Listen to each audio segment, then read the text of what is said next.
Chapter 1. The trip northward from his bailiwick in Rip to the ranges of Montana had been a long one. And Rip Campbell was in no particular hurry to get home. It was summer down there in Rip and that meant stifling heat. Here in Arizona it was cool. There was supposed to be a new silver boom mining camp up ahead, and Rip smiled at the thought of trying his hand in a good poker game with some of the Tinhorns who always flocked to new boom camps to batten up miners whose work-hardened hands were clumsy with a deck of cards and whose eyes were seldom sharp enough to catch a marked card. That brought a smile to his young old face with its cobalt blue eyes and the shock of platinum white hair he'd had since he was 19. Once the trademark of one of the square gamblers and gun masters in the Southwest. Trimming Tinhorns had been his specialty. But that had been a long time ago when he worked on the outside fringes of the law, years before he had pinned on a badge and become enemy of the men he once had called blood brothers of the profession. He came to the Gulch at last, and dropped the black gelding down a sharp declivity among the evergreens and out into the ruts of a freight wagon road. The road wound southward along the floor of the Gulch, the shape of a sidewinder's track in the sand, and something about the cluster of tents and buildings down there ahead gave him the fleeting impression that perhaps there might be a bit of rattler in the place too. Mule Gulch, Rip said. Well, it is a gulch and I do see a forlorn-looking mule tied to a tree over there. Very aptly named, I'd say. A heavily laden freight wagon, pulled by 4 big plodding horses, loomed up ahead, and the ex-gambler swung aside, coming up alongside the left front wheel. He nodded to the heavily bearded driver. The beard was a little gray, 6 inches of dry mat, cut spade style across the bottom. The wagon was loaded with long planks of freshly sawed lumber. "Howdy," Rip said to the driver. "Quite a load you've got." The driver shifted the whip long enough to let fly past the double trees with a stream of tobacco juice and wiped his mouth with a sleeve. He shifted the whip again. "Yep," he said. "A mite. From the new lumber mill up the Gulch a few miles. Just getting in, eh? I reckon. Nice-looking horse. I've got a bill of sale for him too." Rip grinned.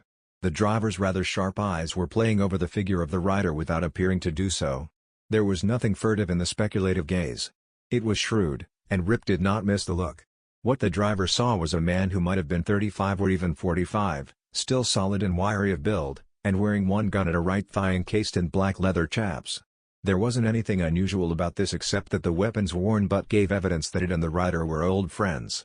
He saw a clean-shaven face that had education and even culture written in every contour, and the hands weren't those of an ordinary puncher either. They were too slender and well-kept. The fingers could have been those of a honky-tonk pianist or a gambler. The clothes were clean and well-kept, the boots giving evidence of regular shines even on the trail. The driver grinned back. "Some of the fellers coming in here don't have bills of sale," he said. "Not that it makes much difference in the Gulch." "Not much law?" The driver spat again. "Not much. 1 town marshal during the day. 2 at night when the muckers come out of their holes and into town." "What about a sheriff?" "Says which? Sheriff? Never heard that name before." "That wouldn't be one of them newfangled names for a land and mine speculator, would it?" Rip laughed and the driver laughed too. He was hardly an upright-looking type of citizen, but Rip was a pretty good judge of character, and he liked the man. He said, "Well, I reckon I'll go on in. See you later maybe. Figuring on staying around?" "No telling. Mind if I ask your name?" "Mine's Judd Brooks. I could say I'd been about everything from a stagecoach driver to a Tinhorn gambler." "Have you?" grinned the sheriff from Texas.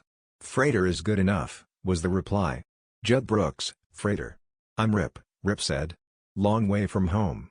"Texas, eh? Never been there. Too hot in the summer and too cold in the winter, what I hear. Staying with us for a while?" "All depends," Rip replied, lifting the reins. "I'm a creature of impulse, sometimes." The bearded man in the seat of the huge wagon let that one sink in for a moment as the team plodded on. He looked ahead, his thoughtful gaze going out over the rumps of the Big Four. His eyes had a peculiar look in them, and Rip found the look vaguely disturbing. For the life of him he couldn't understand why.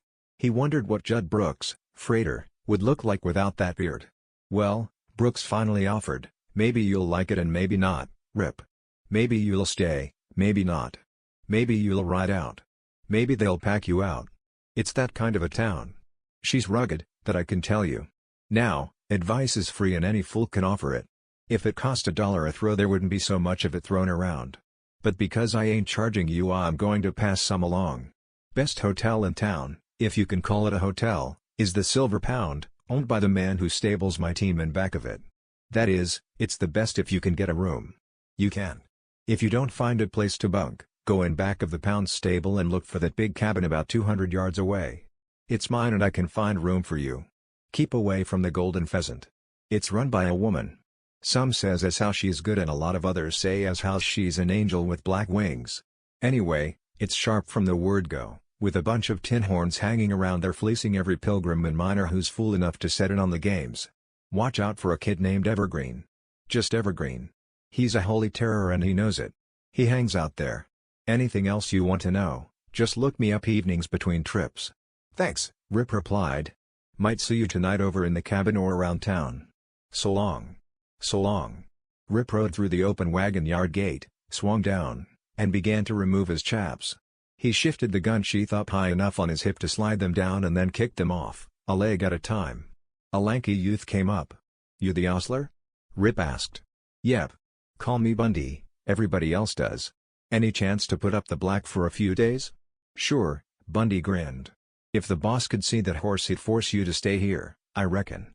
He's the crazy about good horses. His name's Pierce. He owns the Silver Pound too.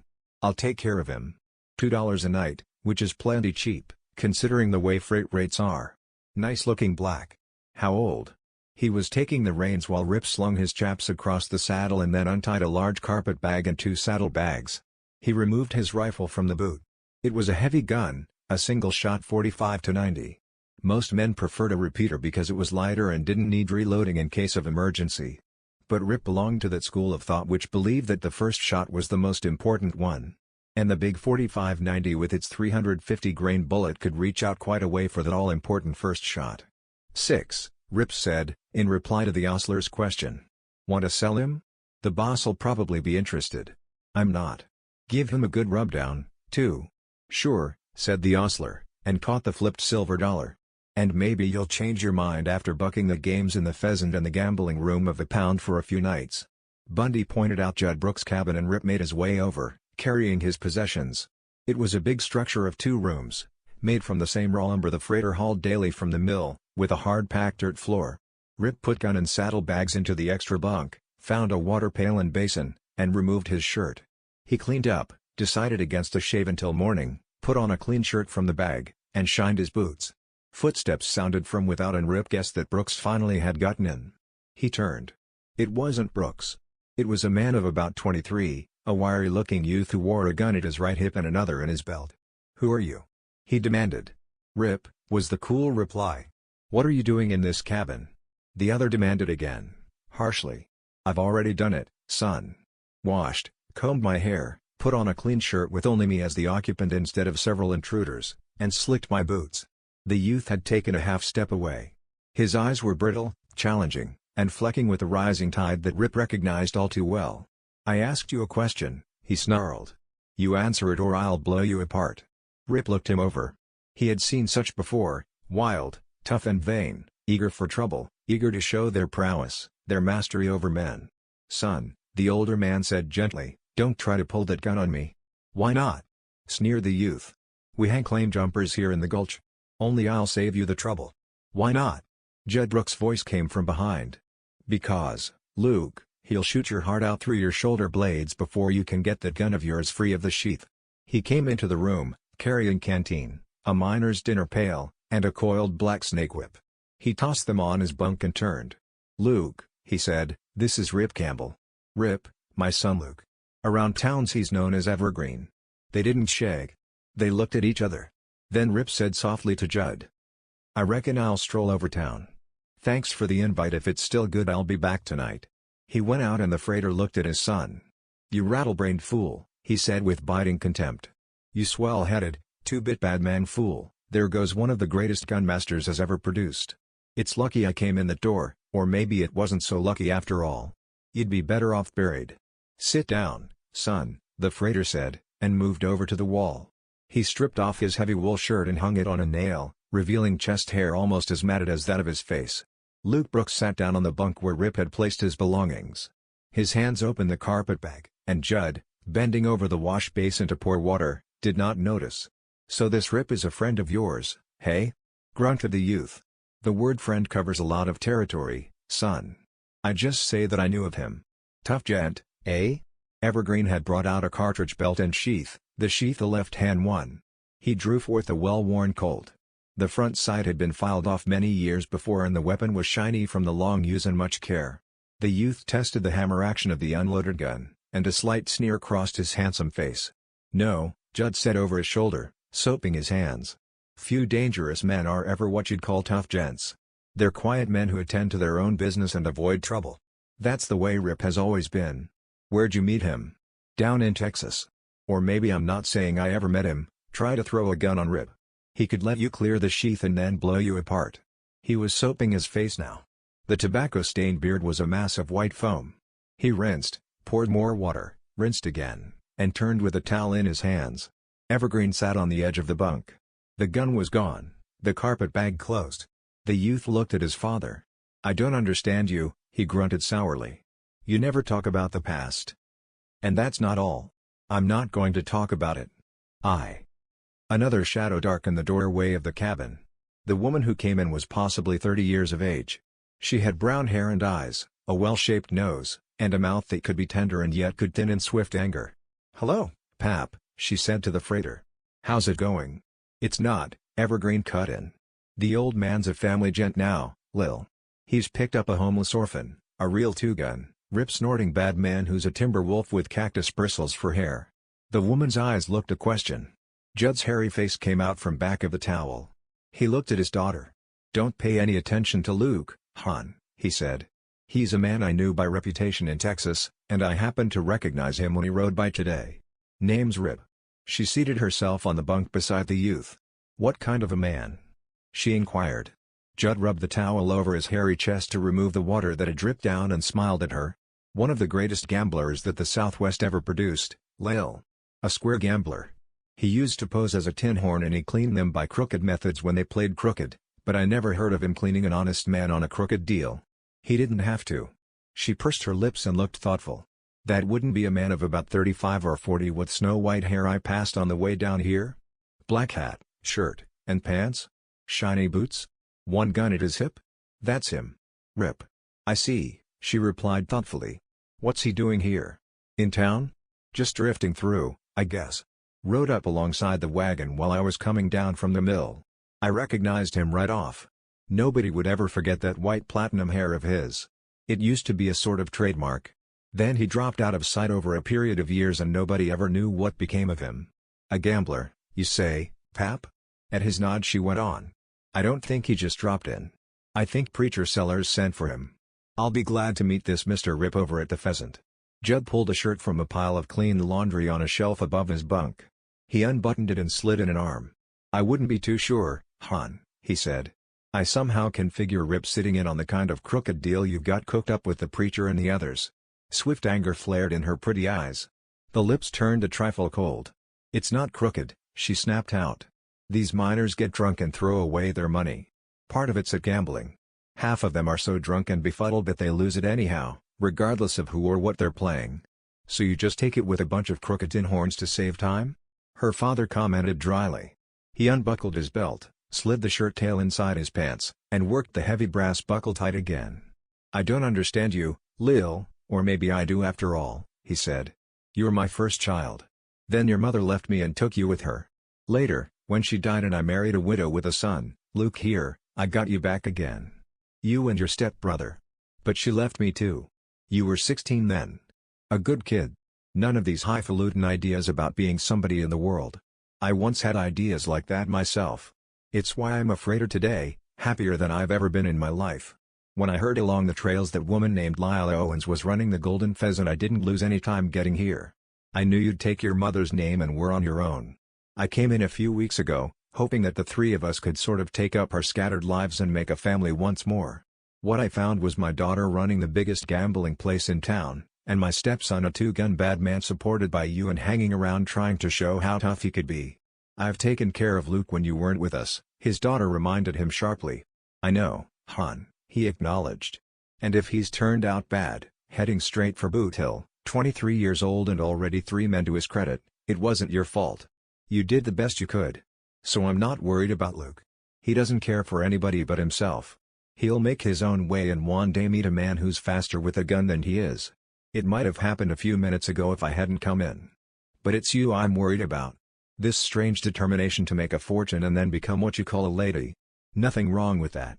But you don't have to have money to become a lady. It helps, Lila Owens cut in. Maybe, he nodded. I don't mind your getting money by running a gambling hall and saloon. It's a respectable business when it's done on the square. But I'm worried that you're in with a bunch of crooked tinhorns and that by the time you get the money you want so bad you'll have a hard case shell over you that all the fine clothes and horses and buggies and servants won't ever soften up. If you get a wagon stuck in the mud you can't get it out without getting some of the mud on your hands and clothes. If you deal a hard game you take on some of the hardness. So, for the last time, hon, let's you and Luke and me pull up stakes and get out of here. Let's go to some quiet town out further west or south and settle down. Her laugh cut the words short. Just when I'm getting started, Pap? No, thank you. The money is just beginning to roll in. Let it roll for 2 more years and then we'll talk it over again. Something like a sigh went out of the freighter's hairy chest. He nodded his bearded face. I knew it was no use. You'll stay here and get harder and colder, and maybe marry Pierce. He looked at her speculatively. The look demanded an answer. She said calmly, I might, in time. He wants to combine the two places. He's pretty well educated, a handsome and intelligent man, and there's no ill feelings between us because we're competitors. Luke Brooks laughed loudly. I'd say not, Pa. Not with him mooning around her like he does all the time. Folks up and down the Gulch are saying as how he spends more of his time in the pheasant than he does in the silver pound. Nope, I'd say his feelings ain't hard. They're plumb mushy where Lil is concerned. He laughed again. She rose to go and went over to hug the grizzled freighter. When you shave off that beard I'll kiss you and not before, she said banteringly, pushing back to look at him. The beard stays, he said doggedly. Her face grew serious. I don't understand you any more than you claim not to understand me, Pap.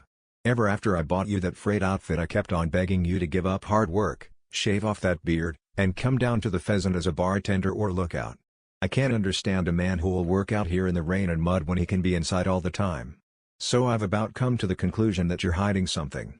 Whether from Luke and me or from the law I don't know nor do I care. You're still my father. But, she went on stubbornly, I'm going to have 2 more years of it before we talk about going away together. She went toward the door, and he said.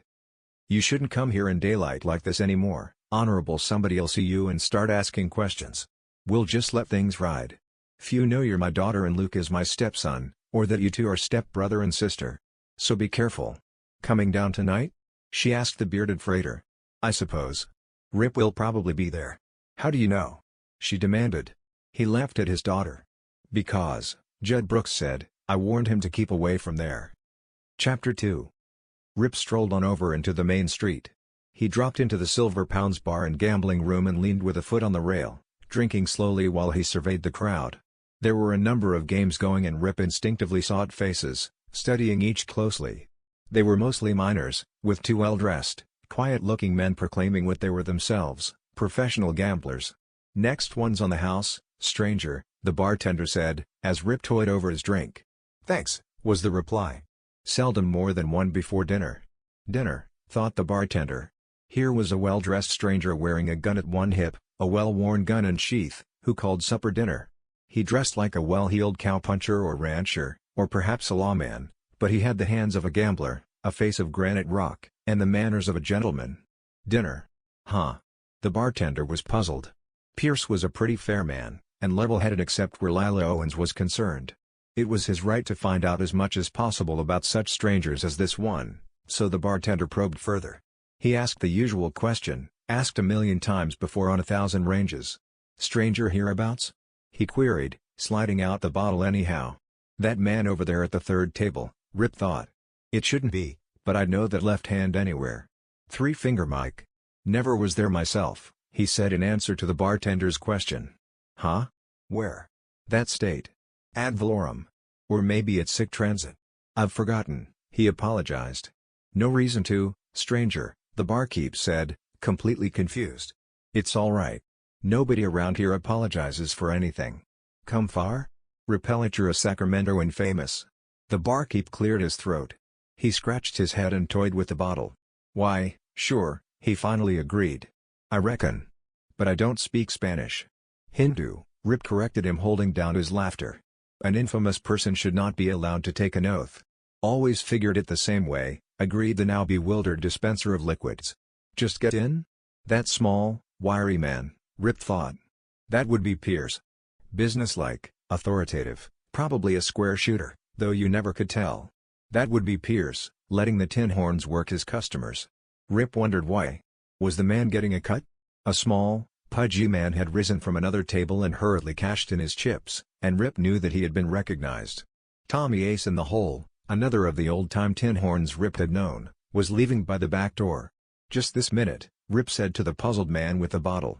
You saw me come in. I mean in town. I mean in town.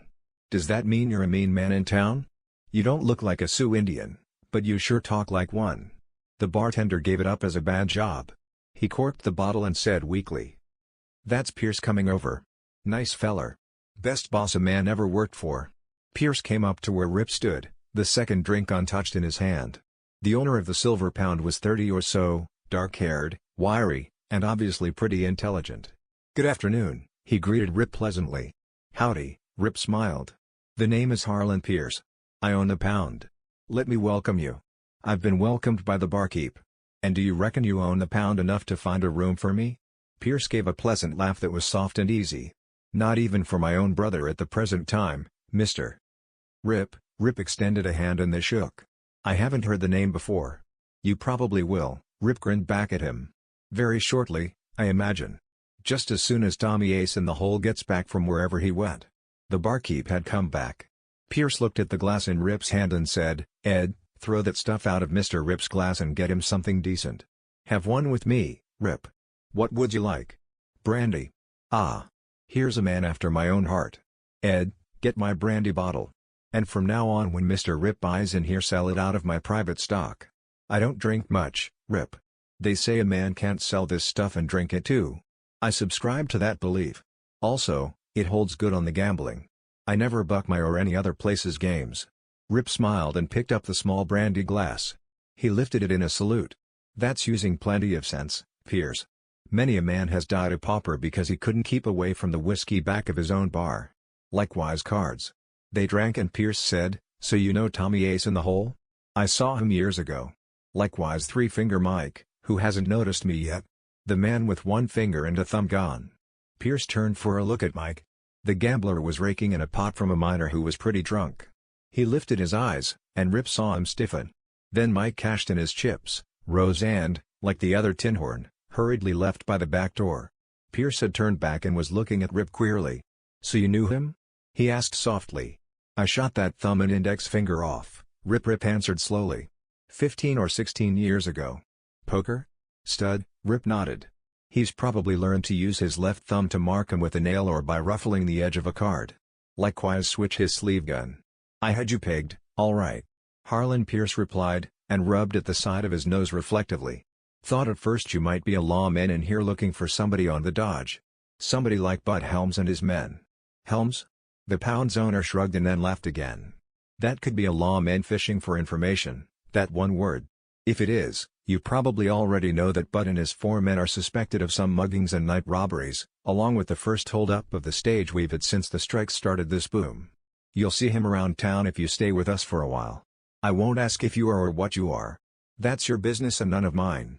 But if I've pegged you wrong as a lawman looking for somebody, then I pegged you right as a man who knows his way around a gambling room. It means a job here any time you want it. I need good men. Doing what? If you can cut the buck, choose your own. House dealer, bouncer, lookout man for the faro layout, floor walker. That's if I pegged you right. But what I need most is a gambler. I want a man who can play them crooked or straight, who can trim them as they come according to how they play. You see, Rip, we've got a very peculiar setup here in Mule Gulch. Ever hear of Lila Owens? Rip nodded and then shook his head at the offer of another drink from the brandy bottle. Pierce didn't take another either. Met a freighter who corrals in your lot out back, Rip said briefly. Judd Brooks. He mentioned her and the pheasant, along with a warning not to go there. Don't know why. I do. He didn't want to see you get cleaned, I guess. Lila's one of the finest women in the world, but she's determined to get to the top by nearly any means possible. She wants money and more money. Part of the system of getting it is having a bunch of crooked Tinhorn gamblers to fleece these miners and give her a cut for letting them use the pheasant as a field of operations. Men like Ace and Three Finger. Rip looked at him steadily, his cobalt eyes unwatering. "I notice," he said evenly, "that they're using your place for the same purpose." Pierce nodded, shifting a booted foot on the brass rail. From the other end of the long gambling room came the click of chips, the low murmur of men intent on their games, punctuated by sudden bursts of laughter and now and then an oath. Rip reached for tobacco and rolled a cigarette. Pierce said, "I know that's why I've been talking with you. You might be able to help me do something about it." "So far I can't. Preacher Sellers is running the show up at the Pheasant, and some say he's got Bud Helms and his toughs backing him. I do know that Bud came in here, backed by two of his gunpackers, and flatly warned me that the Tinhorns in with the preacher and Lila Owens would play here and any other place in town, or the owners, including me, might get a sudden attack of lead poisoning. Frankly, Rip, I'm pretty fond of Lila. I keep trying to tell myself differently, but it looks to me as though she's got the preacher and preacher has Helms to back him up while they suck the miners dry of every dollar of silver brought in. Including stage robberies. It looks that way. So the boys play in here.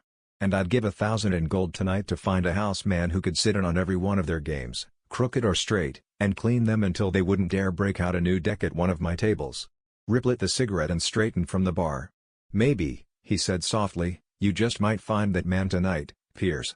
He strode out the door and headed for the Golden Pheasant, moving northward along the new, crudely constructed boardwalk rising 4 inches above the damp earth.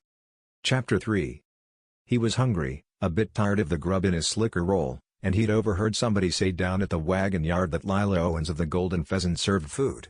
It looked, he thought, as though Lila wasn't overlooking any opportunities when it came to making money. First, heading a bunch of fleecing Tinhorns and taking a cut, with a possible sideline of directing stage holdups. Rip entered a room some 80 feet square, with a long, dark bar of mahogany wood running the entire length of the north wall. Back of it were 3 bartenders in clean white jackets and aprons, men with neatly plastered hair parted in the middle and barber-trimmed mustaches. The east wall held a line of green-topped poker tables behind which were 2 raised platforms, each with a single padded chair. Only one man was on duty there at this time of the day, and he was half asleep, the short-barreled shotgun cradled across his lap. The center of the huge room contained the faro and roulette and dice game layouts, while the south wall carried another bar, this one lower and fitted with stools. Through a hole in the wall he saw kitchen help scurrying around, getting ready for the evening rush. Rip went over and found himself a seat on the west end of the food counter. Several men were eating farther down but paid him no heed. He twisted around to face the room and let his eyes play over the scene in the upstairs banister above. This proclaimed rooms. Perhaps for big games, for guests, for private entertainment. He didn't know, nor was he interested. One of the rooms over the northeast comer had heavy drapes of some red cloth, and his conjecture proved to be correct when they parted and Lila Owens came out, followed by the gaunt form of Preacher Sellers. "The old devil hasn't changed a bit in looks since the old days," Rip grinned to himself. He turned his back again, knowing they had seen him. He knew now where Three Finger Mike had gone when he'd cashed in his chips at the pound and hurriedly slid out the back door. He and Tommy Ace in the hole too. A waiter dipped a tin cup into a large keg of water and brought it over and placed it on the counter. He looked a question, and Preacher Sellers slid his cadaverous form with its bony face above a long black coat onto the stool next to Rip's. "Hello, Rip," he said. Rip looked at the waiter. "What have you got for a hungry man?" he asked, ignoring the preacher. "Boiled beef or fried, same in dear, and I think we even got some bar meat one of the night cooks shot the other day." "If he shot it the other day, I'll take the beef," Rip grinned. "A steak with all the trimmings and the hottest pepper sauce you've got." He turned and looked into the preacher's almost meatless features. The face seemed to be all lumps of bone covered by thin skin. Cheekbones, eyebrows, nose, chin, and a monster Adam's apple bulging the front of the stringy neck. The preacher's coat and white shirt were new and clean, and the diamonds in his stick pin and the ring on a little finger of his left hand were large. The preacher also wore another ring on a finger of that left hand. But it was a solid gold band. Rip took the hand before its surprised owner could protest and spread it, palm up.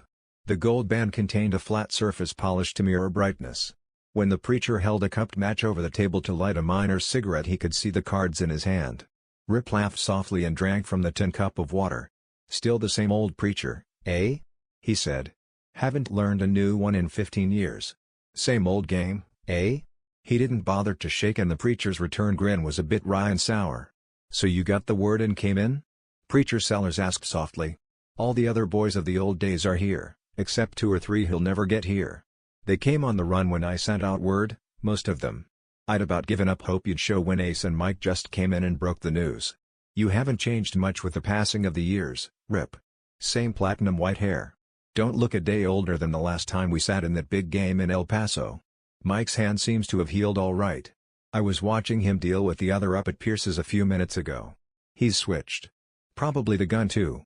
The preacher smiled at that and unconsciously looked down at Rip's right hip and the black walnut handle of the worn Colt. "Same gun, eh? Where's the other one?" "Same old gun," Rip replied. "You can tell 3-finger it's as good as it was that night in El Paso, in case he's got some more fingers to spare. But I won't shoot fingers this time, preacher," he warned coldly. "That's all been taken care of," Preacher Sellers said sharply. 3-finger was a bit upset when I told him you'd most likely be along.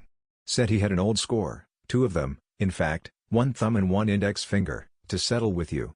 I warned him bluntly that I'm running this setup here and we're not going to endanger it because of any old grudges among the Brotherhood. So you've no need to worry about that, Rip." "I'm not worrying about it at all," Rip said. "He tried a crooked play, which you saw because you dropped out of the pot with 3 aces in sight, and he got part of a hand shot off. As far as I'm concerned the matter is finished.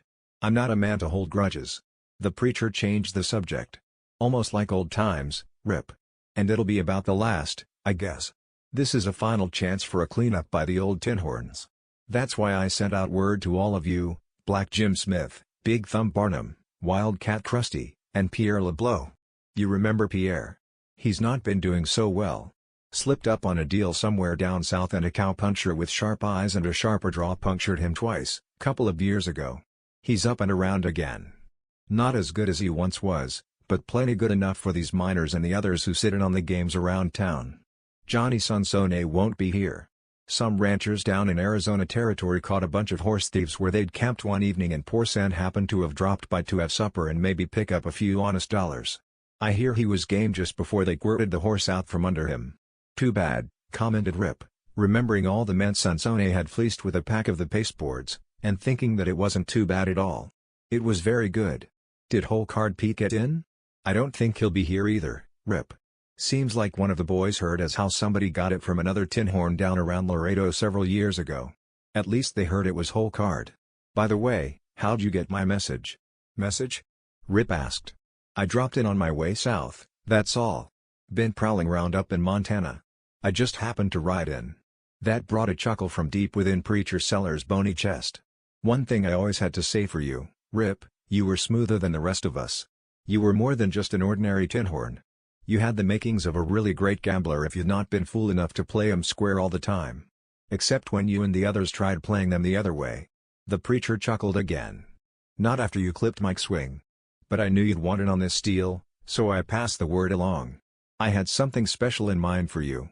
And now you sit here and tell me you just dropped in, eh?" He grinned. "Just dropped in," Rip repeated. "All right," Sellers shrugged. "Have it your way. I notice you haven't as yet asked what the deal is. I haven't told you because somebody else will." "Who?" "Lila Owens, who owns this place. She's waiting for you in her rooms upstairs. We'd better get on. She don't like to be kept waiting." The waiter came through swinging doors. He bore a flat slab of pine board on which lay a huge steak, sizzling. The plates he carried were filled with beans, potatoes, and canned corn.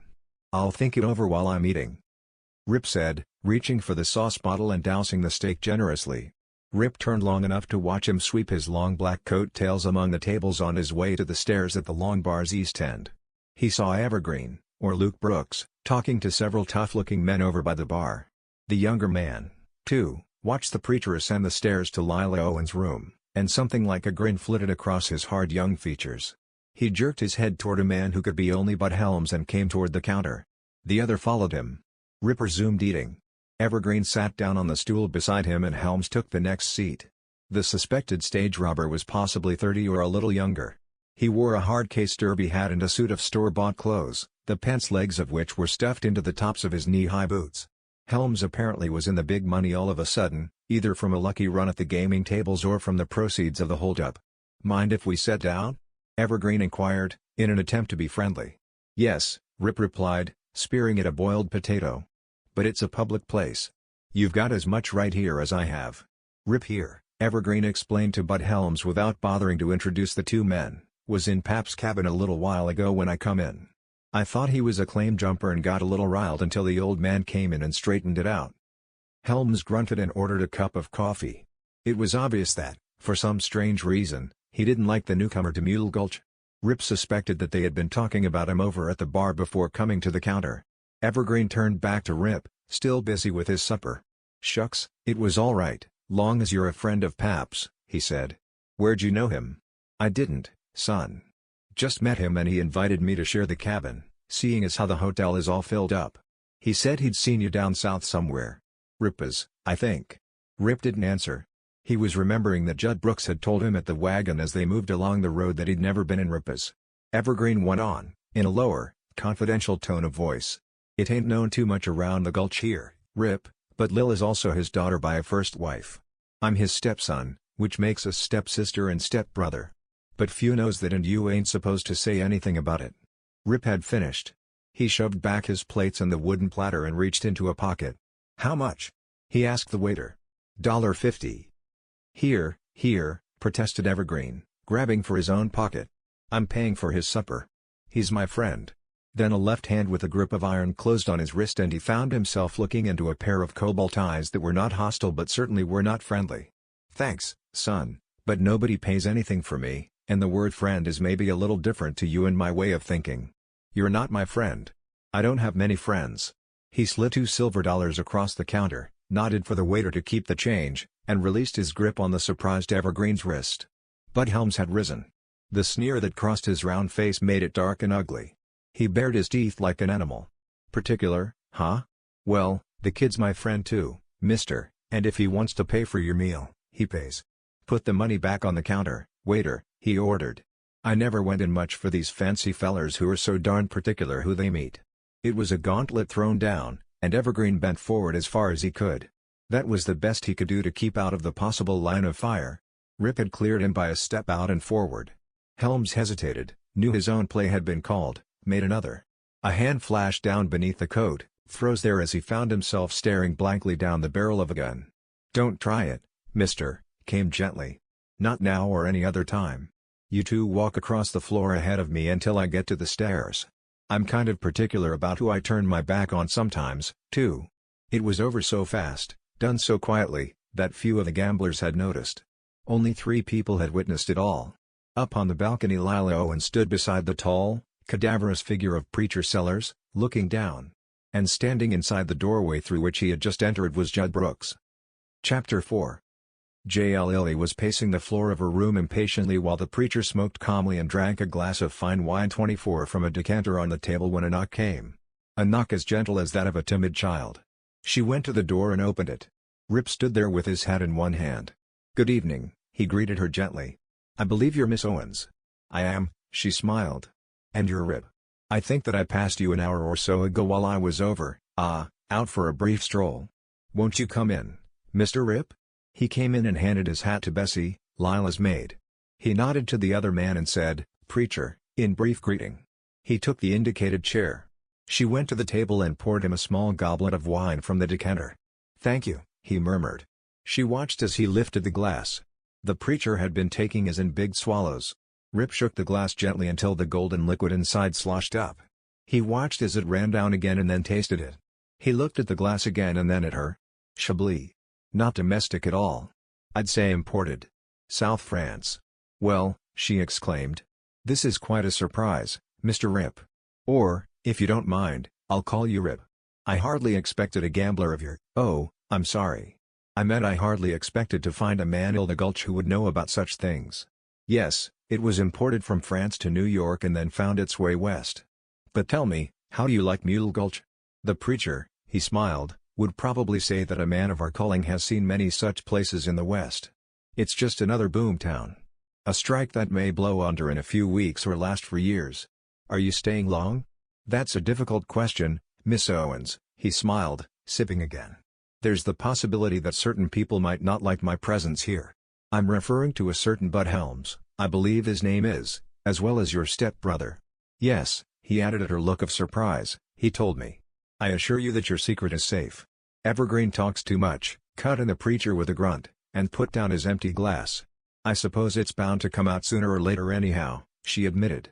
And I'm sure the secret will be safe with Rip.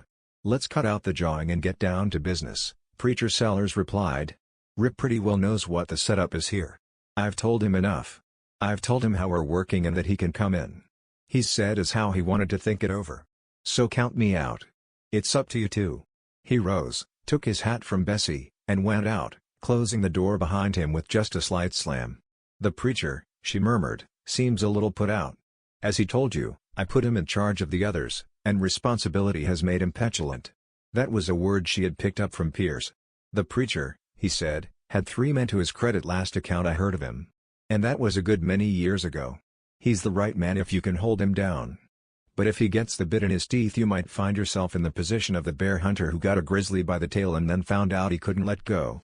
Bud Helms will obey my orders implicitly, she replied coolly. That's why I hire him as one of the night shotgun lookouts, although after what I witnessed just a few minutes ago I'm inclined to think that perhaps I ought to offer you his job. But getting down to cases, will you come in with us, Rip? Getting down to cases, no. Miss Owens, I won't, he answered. Why? Because I quit the business many years ago. Then it's true, what the preacher said that you told him. You actually did just happen to drop in here? He nodded and put down the empty glass, shaking his head as she looked toward the decanter. Quite true. Nor would I have accepted had I still been following the games. I play them my own way and I play them alone. The rest of the boys are getting half of the town taken and have the field to themselves, Rip. You don't have to be told that I'm an ambitious woman who wants the best out of life. I intend to get it over all obstacles. I need someone like you here to take care of men like the 2 professionals who were playing in Pierce's place this afternoon. Not half for you. 2/3. Will you accept? Pierce, he said, rising to his feet, made a better offer than that. 1,000 cash bonus to start with. Her eyes flashed. He saw the danger glint in them. It won't do you any good, she said, rising too. There'll be no professionals in there because we're keeping them out. You'd starve in there in a week, once the miners got to know you. He took his hat from Bessie. Pierce wasn't talking about the big fellows. Miss Owens. He was referring to Mike and Ace and the others of your Tinhorn crew. He doesn't want them in there fleecing his patrons. But Bud Helms's guns, under your order, says that they stay. So from now on they can play at any time they wish, with me. Her face, lovely even in anger, turned a shade pale. He saw the flash of her eyes, the faint toss of her almost russet hair. I see, she said in a low controlled voice. I'm sorry you made the wrong decision, Mr. Rip. I truly am. That will be all. Good evening. It was dismissal and he left. Bessie closed the door behind him. They heard his booted feet sounding toward the head of the stairs. Bessie looked at her mistress. Miss Lila, the maid said, I think this is one time you all done gone and met your match. That man. And Bessie went to collect the 2 empty goblets, shaking her head dolefully. Have I? Demanded Lila Owens. Bessie, you go downstairs and tell one of the boys to go over and tell Harlan to come up here right away. OE game at the Silver Pound seemed to have started less than an hour before, but it was gaining momentum.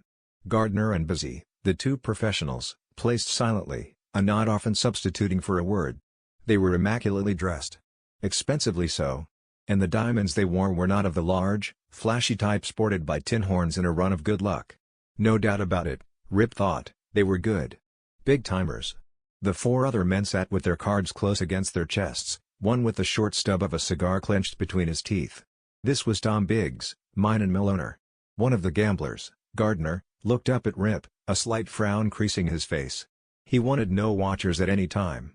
Sometimes it was unavoidable, but this man with the pistol at his hip was alone. Open game? Rip asked casually. Gardner's pale eyes flicked appraisingly over the other in a single glance. He nodded curtly. It's not a game for cowpunchers, he said in clipped reply. So I noticed, Rip said. And to the others. Any objections, gentlemen? Biggs rolled his cigar to the other side of his mouth and said through clenched teeth. Set in, stranger. It's open. Rip pulled up a chair and sat down. The bank man looked at him. How many? The gambler asked. About 20 whites and some reds and blues, Rip replied, reaching inside his shirt. The gambler's poker face lost enough of its blankness to let a faint, satisfied sneer come over it as he slid out 20 whites, 10 reds and 10 blues. This was going to be good. 100 on the whites, 200 on the reds, 5 on the blues, cowboy. 9,000. Correct, nodded Rip, and slid a sheaf of gold notes from the belt beneath his shirt. He tossed them across and picked up the chips, stacking them expertly with deft movements of his fingers. Gardner's eyes widened. Buzzy's remained expressionless, almost bored so, but Rip knew perfectly the thoughts passing through their minds. They had, he thought, made a mistake in coming in on the same stage. It would have been better to have come in separately and kept apart. They began to play again, but somebody had seen the money passed across and word began to spread. In 15 minutes the table was ringed with excited miners and other patrons. Pierce came back from the Pheasant. He had bowed to Lila Owen's demands. Not only did she not want Rip bucking her own group of Tinhorns, but with him working in the pound it would give her little chance to see him. And, determined woman that she was, Lila Owens was set on becoming better friends. Something about his calm young old face told her that those cobalt eyes had viewed much of life. His manners proclaimed him educated and a gentleman. In short, Rip had struck the fire that Pierce hadn't been able to ignite. Buzzy looked up as Pierce had drinks sent over from the bar. Brandy. Ed the bartender was still eyeing Rip a little suspiciously. He placed the brandy glass at Rip's black-clad elbow. Out of Mr. Pierce's private bottle, just like he said, "Mister, anything else I could get you?" Ed was thinking of a possible big tip from a possible winner. Gamblers, after a night of heavy winnings, often tipped the barkeep up to $100. Cigars? Tobacco? Coffee? Pigeon milk, Rip explained. Only thing I ever drink before 8 o'clock. Got any? Pigeon milk? Muttered the barkeep. Don't they lay eggs, like a hen or something? It's all right, Rip explained to Ed. Can't have all the luxuries of modern civilization in a new camp. Must be the climate makes them all dry out this part of the country. Anyhow, it takes a special machine to extract it from them. No, don't apologize. It's quite all right. I'll try to get one of the machines for you, Rip, and we'll have some pigeons sent out, Pierce cut in smoothly. Ed can probably get the hang of it in a week or two. I rather enjoy a bit of it myself now and then. Ed went back to the bar, scratching his head and frowning. Pierce wasn't a man to make jokes. If he said you could squeeze milk out of a bird with a newfangled machine, then bring him on. Ed knew he was a pretty ignorant man, but any fool ought to be able to get the hang of a pigeon milking machine. He went back to his customers, still just a little uncertain. The main supper hour was over in the pound's dining room and customers clumped up and down the stairs to and from their rooms. The crowd around the table increased. Gardner frowned. Funny, Rip observed, as Buzzy, dealing, turned up a king on his third card. I would have sworn I saw that king somewhere else a little while ago. Reckon my eyes fooled me. They'll be doing crosses on me next. Buzzy let his eyes play over the table, straight into Rip's. You real sure? He asked coldly. I must have been mistaken, apologized Rip. Come to think of it, it must have been that last hand instead of this one. That was sufficient warning for them not to try anything crooked. Rip hadn't seen the king at all. But for the sake of the 4 other men in the game who were not members of the Brotherhood, Rip, square man that he was, wanted to keep the game straight. A man whistled excitedly as Gardner raked in a $2,000 pot. The gambler looked up at Pierce, frowning. His chiseled features expressed irritation and a little disgust. Mr. Pierce, if it's agreeable with these other gentlemen, I'd prefer to move into a private room where there is less distraction. The noise of the crowd makes it difficult for me to concentrate, and I'm sure the others will agree. Pierce said, Certainly, men. I have a special room upstairs for private games. Would you care?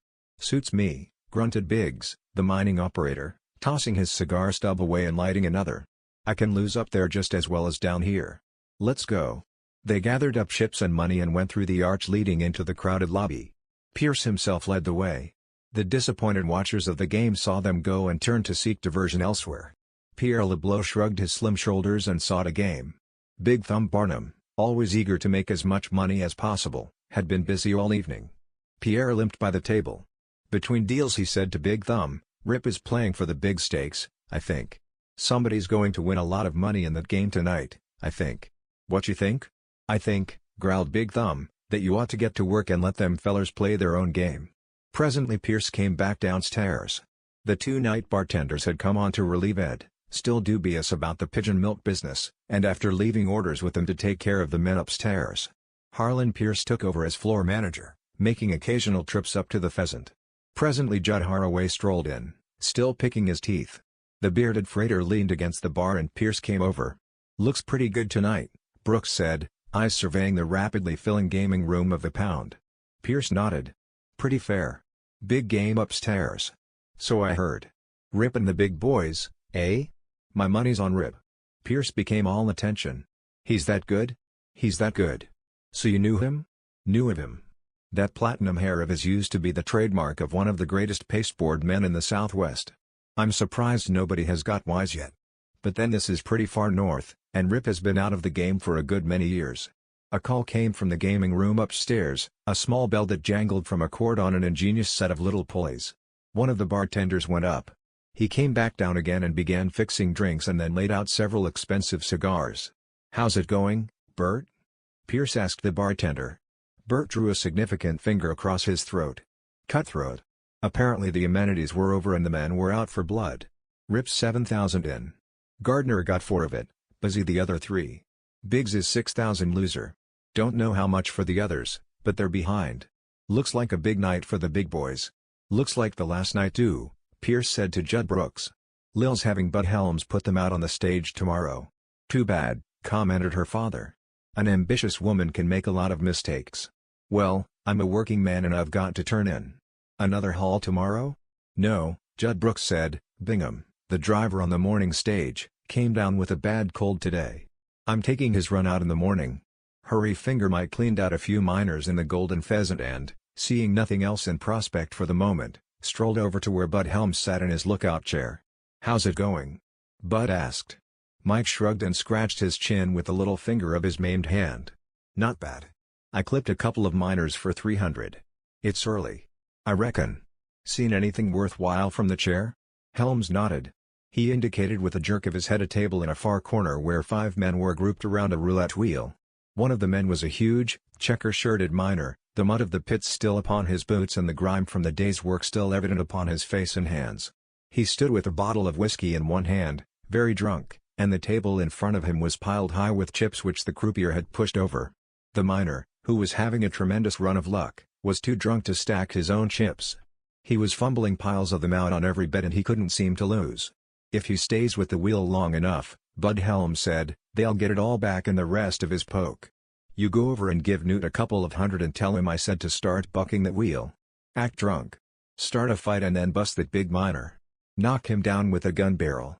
While I stop it, you help that gent cash in and then take him out to bandage up his head. Get back pronto so as to be in the clear. The boys will take over from there." "Same split?" demanded Mike, low-voiced. "Same split. So Lila Owens thinks she's got me working here, doing her dirty jobs of chasing gents out of town, all for small change, eh?" he sneered. "And the preacher figures he's so smart checking up on all the boys' winnings," Mike grunted. "They'll find out. That reminds me, you got a job in the morning. The 2 big boys down at Pierce's. I hear she wants them out of town on the stage." "Yeah?" asked Helms narrowly. "I hear other things myself. Rip's playing with them up in the Pound's big game room. I saw Pierre a little while ago," Mike replied. "He was up there.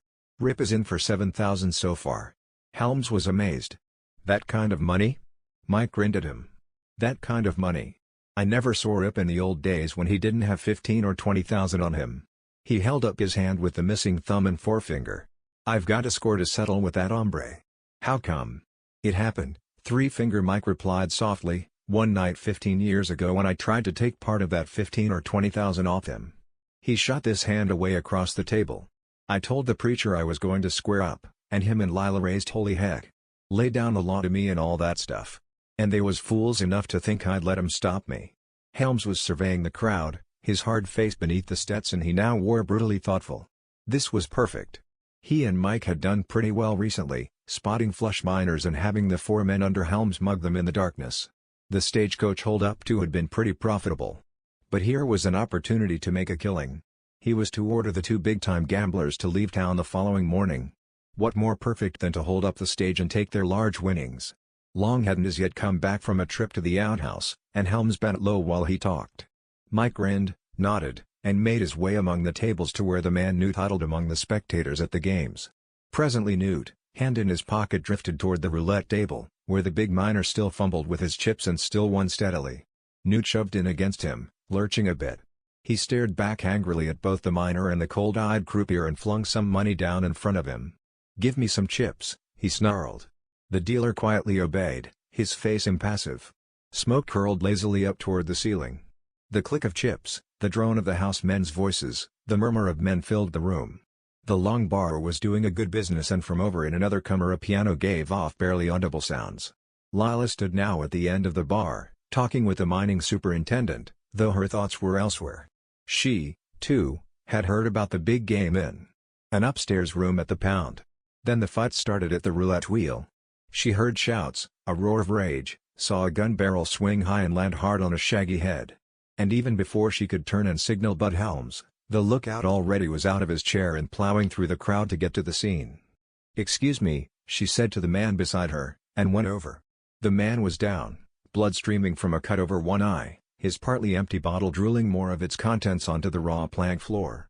Helms had one of his own men by the collar and was cursingly shoving him toward the front door. "Damn it! Newt, you ought to know better," he was yelling. "You're fighting someplace else. I told you Miss Owens don't like it." She watched him shove his own men out onto the boardwalk. One thing about Bud. He was ignorant and pretty mean, but he earned his salary. Three-Finger Mike looked up from where he knelt over the bloody-faced miner. Several men were picking up tire chips scattered from the pile on the table. "He's hurt pretty bad, Lila," Mike said. "Newt was some riled and a little drunk, I guess. Take him up to my room and let Bessie fix him up," she ordered. "Now, no reason to mess up the place. You start doing that and you'll have every man in camp with a sliver under his nail corning up to get treated." Laughter rippled through the crowd. She knew it was true. "Then go find a doctor, Mike, and have him fixed up," she commanded. "Send the bill to me." The miner was coming out of it. Mike got him under the armpits and hauled him to his feet, reeling and limp-legged. The croupier already had gathered up the chips in a cloth sack and sent them to the cashier's cage by a floor man. "Where's money?" mumbled the miner, shaking his head like a great shaggy dog. "They'll bring it in just a moment, Joe," Lila said. "Oh, hello, Miss Lila. Say, who hit me anyhow?" The blow had sobered him just a bit. "Another drunk," Mike put in. "Come on, Joe. We'll get your money and then Miss Owens says to take you to a doctor. I'll get you fixed up." They collected the gold notes and the coined double eagles, the miner cramming them into the sack. Mike solicitously took his arm and they went out. Newt was off to one side. Farther away in the darkness lounged Helms's three other men. Mike signaled Newt and walked on with the unsteady Joe. 5 minutes later the Tinhorn returned to the Golden Pheasant. Newt was ahead of him. The three others had not returned. "Well?" inquired Lila Owens. Mike took a handkerchief and wiped at a spot of blood that had come from the cut on the miner's head made by Newt's gun barrel. He got sore and went on up to his cabin. "Wouldn't let me do a thing," Mike replied. "But I guess he'll be all right. There's Newt, drinking again. Bud says as how he's really going to give him the devil in the morning." "He'd better," she replied. "This place will be run right and with very little rough stuff. You're loafing, Mike. Get in one of the games." He nodded and walked away toward Helms's chair, quite satisfied with himself. His and Newt's alibi was perfect. The miner Joe lived a good quarter of a mile up the gulch from the end of town, and it took a lot more than 5 minutes to walk there and return. "All right?" Helms asked, low-voiced, from his chair. Three-Finger Mike gave a brief nod and headed for one of the games. Chapter 5. In the upstairs gaming room when the Pound occupied a position on the east side of the building, the open window looking out upon the wagon yard about 100 yards away, the blurry forms of cabins and tents beyond. Still farther to the east, the side of the gulch rose up steeply toward the crested ridge and the night sky above. Lights twinkled out there where nightmen were at work, but the three men now playing didn't see these things because the shades were drawn. 2 a.m. Biggs and his companions were gone, nearly 10,000 losers. Rip faced the drawn blind of the window. Busy was across to his right, Gardener of the Cold, chiseled features to his left. The odor of stale cigar smoke filled the room, the ashtrays were overflowing. The men were hatless and coatless, Rip's platinum hair gleaming in the light from the 2 wall bracket lamps. Gardener and Busy had loosed their ties. Their white shirts were open at the front, their sleeves rolled up. No arm hideouts for them. That was Tinhorn stuff. These men were gamblers. "It's getting late," Busy finally grunted, "winner by 3 or 4,000. Let's get out of the baby class." "I'm just getting started," Rip replied. "Once sat in a game for nearly 48 hours. Your ante," to Gardener. Gardener anted, 2,000 for an opener. So, Rip thought, here it comes. Busy shuffled and slid over the deck. Rip cut, with his left hand. So far they'd been pretty cagey. No amateurish stuff like using a ring mirror of the kind the preacher wore or using hair oil on the tip of a finger to oil the face of an ace and then, by pressing down when cutting, cause it to slide off and be placed on the bottom of the deck. They were playing draw now. The pot grew bigger. Gardner discarded 3 cards. Busy 2. Rip tossed 2 of his own. It was dead quiet now. 3 men as poker-faced as the card pictures of the kings and gems. Gardner bet, both blues and reds from his huge stack of chips. Busy raised. Check, Gardner said. Check, from Busy. 1,000 more just to make it interesting, out of the baby class, Rip smiled. They met it, spread out their cards. Gardner held 3 kings, Busy a straight club flush. Rip looked at his 3 aces. Too bad, cowboy, Busy sneered, and reached for the pot. He paused, hands cupped out around the pile, his face changing color. He stared at the muzzle of the Colt's .44 that peeped at him from over the edge of the table. "So that's it?" he whispered. "And I never thought I'd fall for such a trick again. A gambler who stays in until the last and then holds up the other players." "When I cut the deck," Rip said coldly, "I used my left hand. I marked the king with a rough on the edge of it. It matched the ones you pair put on the other 3 kings, the cards you dealt Gardner, figuring he could beat my hand. You were going to bluff on a possible straight, until you felt that rough and figured Gardner had marked it for you. So you dealt it to yourself for a straight. That's all, gentlemen. The pot is mine." He reached up and jangled the cord above his head. "I'm cashing in," he told the 2 men, his 6-shooter still held steady. "I'm in 13,000. There's 14 or a little better in the pot. You can keep what you want off Biggs and the others. You were clever enough to play 'em square while they were in the game." He began raking in his chips with his left hand, stacking them with expert fingers. The 2 others sat immobile. Gardner said in a flat voice, "Who are you?" "The name's Rip." "Ah," whispered Busy. "I've heard of you.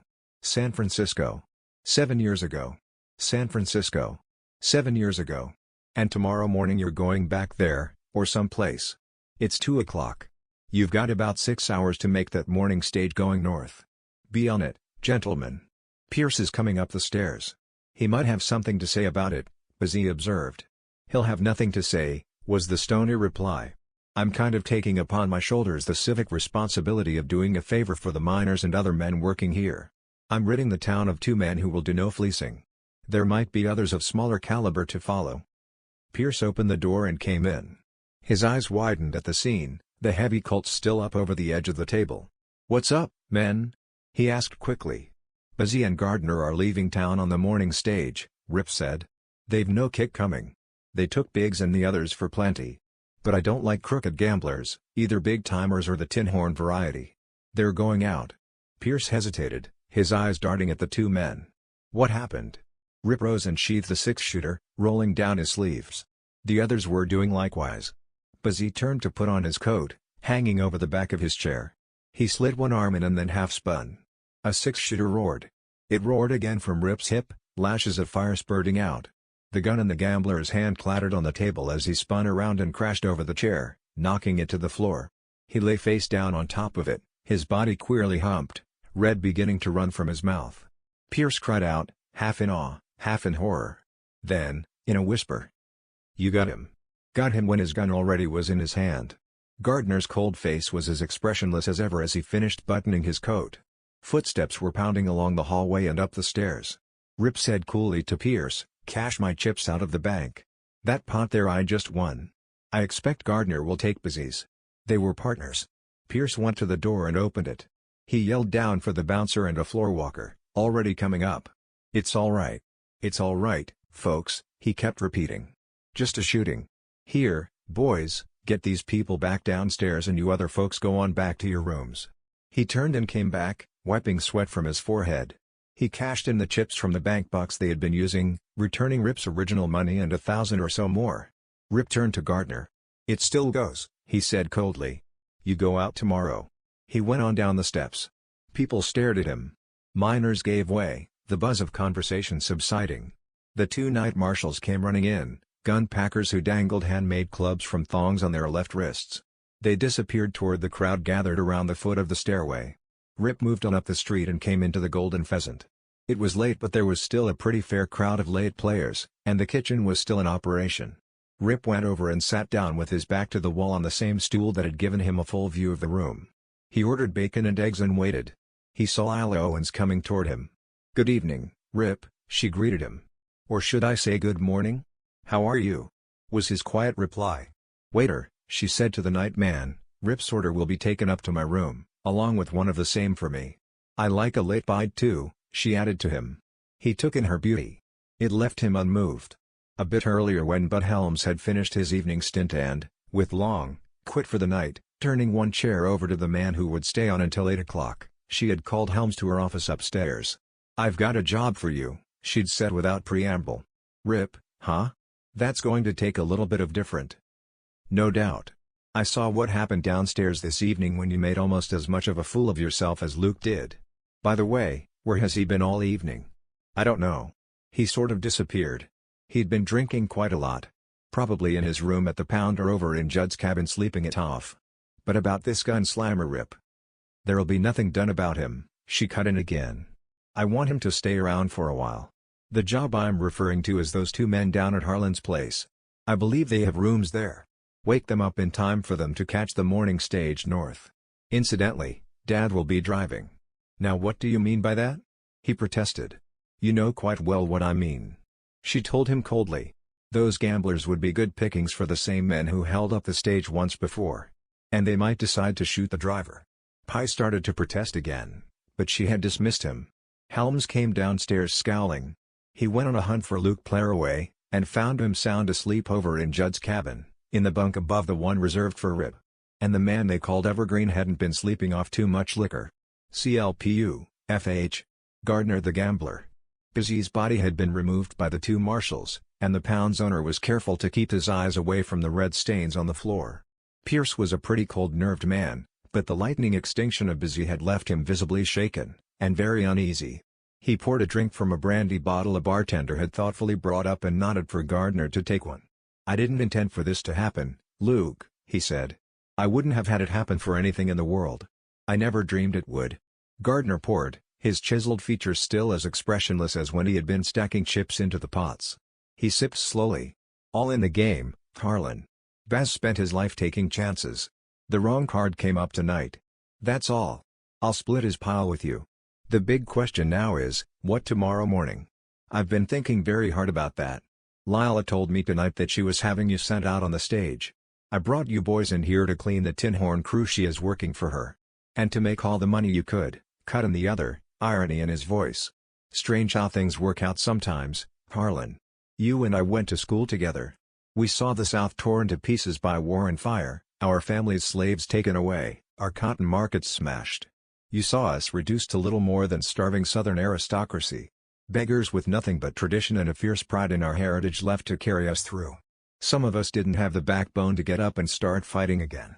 Others went the easy way of the carpetbagger, the liquor of Yankee boots for a Yankee dollar. And there were men like you and myself who fought back as hard and as mercilessly as the two armies fought. You came west, I took to the card tables on Mississippi steamboats. And now we're here." "Yes, two gentlemen from Georgia," Harlan Pierce said with the same touch of irony in his voice. "We have reason to be satisfied," the gambler went on. "You with your place, I with the money that I have made and will make again. The one criticism I find to make, Harlan, is that it was your weakness for a woman that caused you to send for Baz and myself. A driving power to get money and more money in any way possible. Anything to win her. Does she mean that much to you?" Pierce nodded. "That much." He shrugged and Gardner gave off one of his rare smiles. "I'll say it for you. It's play the game her way, match her stride for stride, or never get her. Have you tried beating her?" "Beating her?" Pierce stared aghast at his boyhood friend. The gambler laughed. "I don't mean as father would have whipped a slave. I mean breaking her, smashing her down, making her come to you. It might work." "Yes," Pierce said slowly, "it might work. I hadn't thought of it. It might be worth a try. Meanwhile, there is the matter of Rip's ultimatum to me. You've covered your operations here pretty well. Nobody in town knows the connection between us. Now we've got 6 hours to make a decision. I've killed a couple of men over gaming tables, but I'm not a gunfighter of Rip's caliber. That man is the deadliest thing I've ever seen walking on 2 legs. I know. I realized that when I first saw him come in this evening. I knew he was more than just a rider. It was in his looks, the way he wore his clothes, his gun. So I went over to feel him out. The upshot of it was that I offered him a job here while you and Baz were playing downstairs. the game he later got into. The gambler looked at him in surprise. A job? Why, Harlan? Bud Helms. I had a hunch. A hunch that a man with a well-worn gun like that could down Helms in any kind of a ruckus. It was, incidentally, proven in a minor sort of way. Helms tried to draw on him and the pheasant right after he left here. Rip had him covered before he got his gun from beneath his coat. I wish there was some way I could get Rip over on our side. Vaz is dead, Rip is ordering me to leave town, and you'll never break Lila until you put this Helms plug ugly out of the way, along with the Tinhorns, and wreck her business. We've got to make a decision, Harlan. We have 6 hours in which to do it. I'm waiting for suggestions. I'll go talk to Rip and ask him to change his mind, Harlan Pierce replied. He's a pretty fair man. And if he doesn't? Then, a shot in the dark within the next few hours. Before daybreak. That will still leave Helms and Lila Owen's orders to him, the gambler reminded him. Yes, I was thinking of that. Come on. Let's go downstairs and I'll go to the pheasant. Alone. And while they talked there were other men in a huddle in a big tent saloon up at the north end of the Gulch. Preacher Sellers, Three Finger Mike, Tommy Ace in the Hole, Pierre, Big Thumb Barnum, Black Jim, and Wildcat Krusty. The Wildcat was taking little part in the discussion. He sat with chair tipped back against a railing running round the inside of the tent's walls, humming under his breath. And when the Wildcat hummed it meant trouble for somebody. He'd found a toad someplace, a great big fat fellow, and the toad was squirming, concealed in one paw, while the Wildcat eyed first the preacher and then the others. He was wondering which one would jump the highest if that toad somehow got down the back of his shirt. She's been a pretty big night, I think, Pierre said. Fair, grunted Preacher Sellers. I won't know until I make a final check with all the houses in town. He's such a trusting feller, the Wildcat commented, and eyed the back of the preacher's collar again. The preacher shot him a surly look. I trust you just about as far as you'd trust me, Krusty. That's about 1/100th of an inch.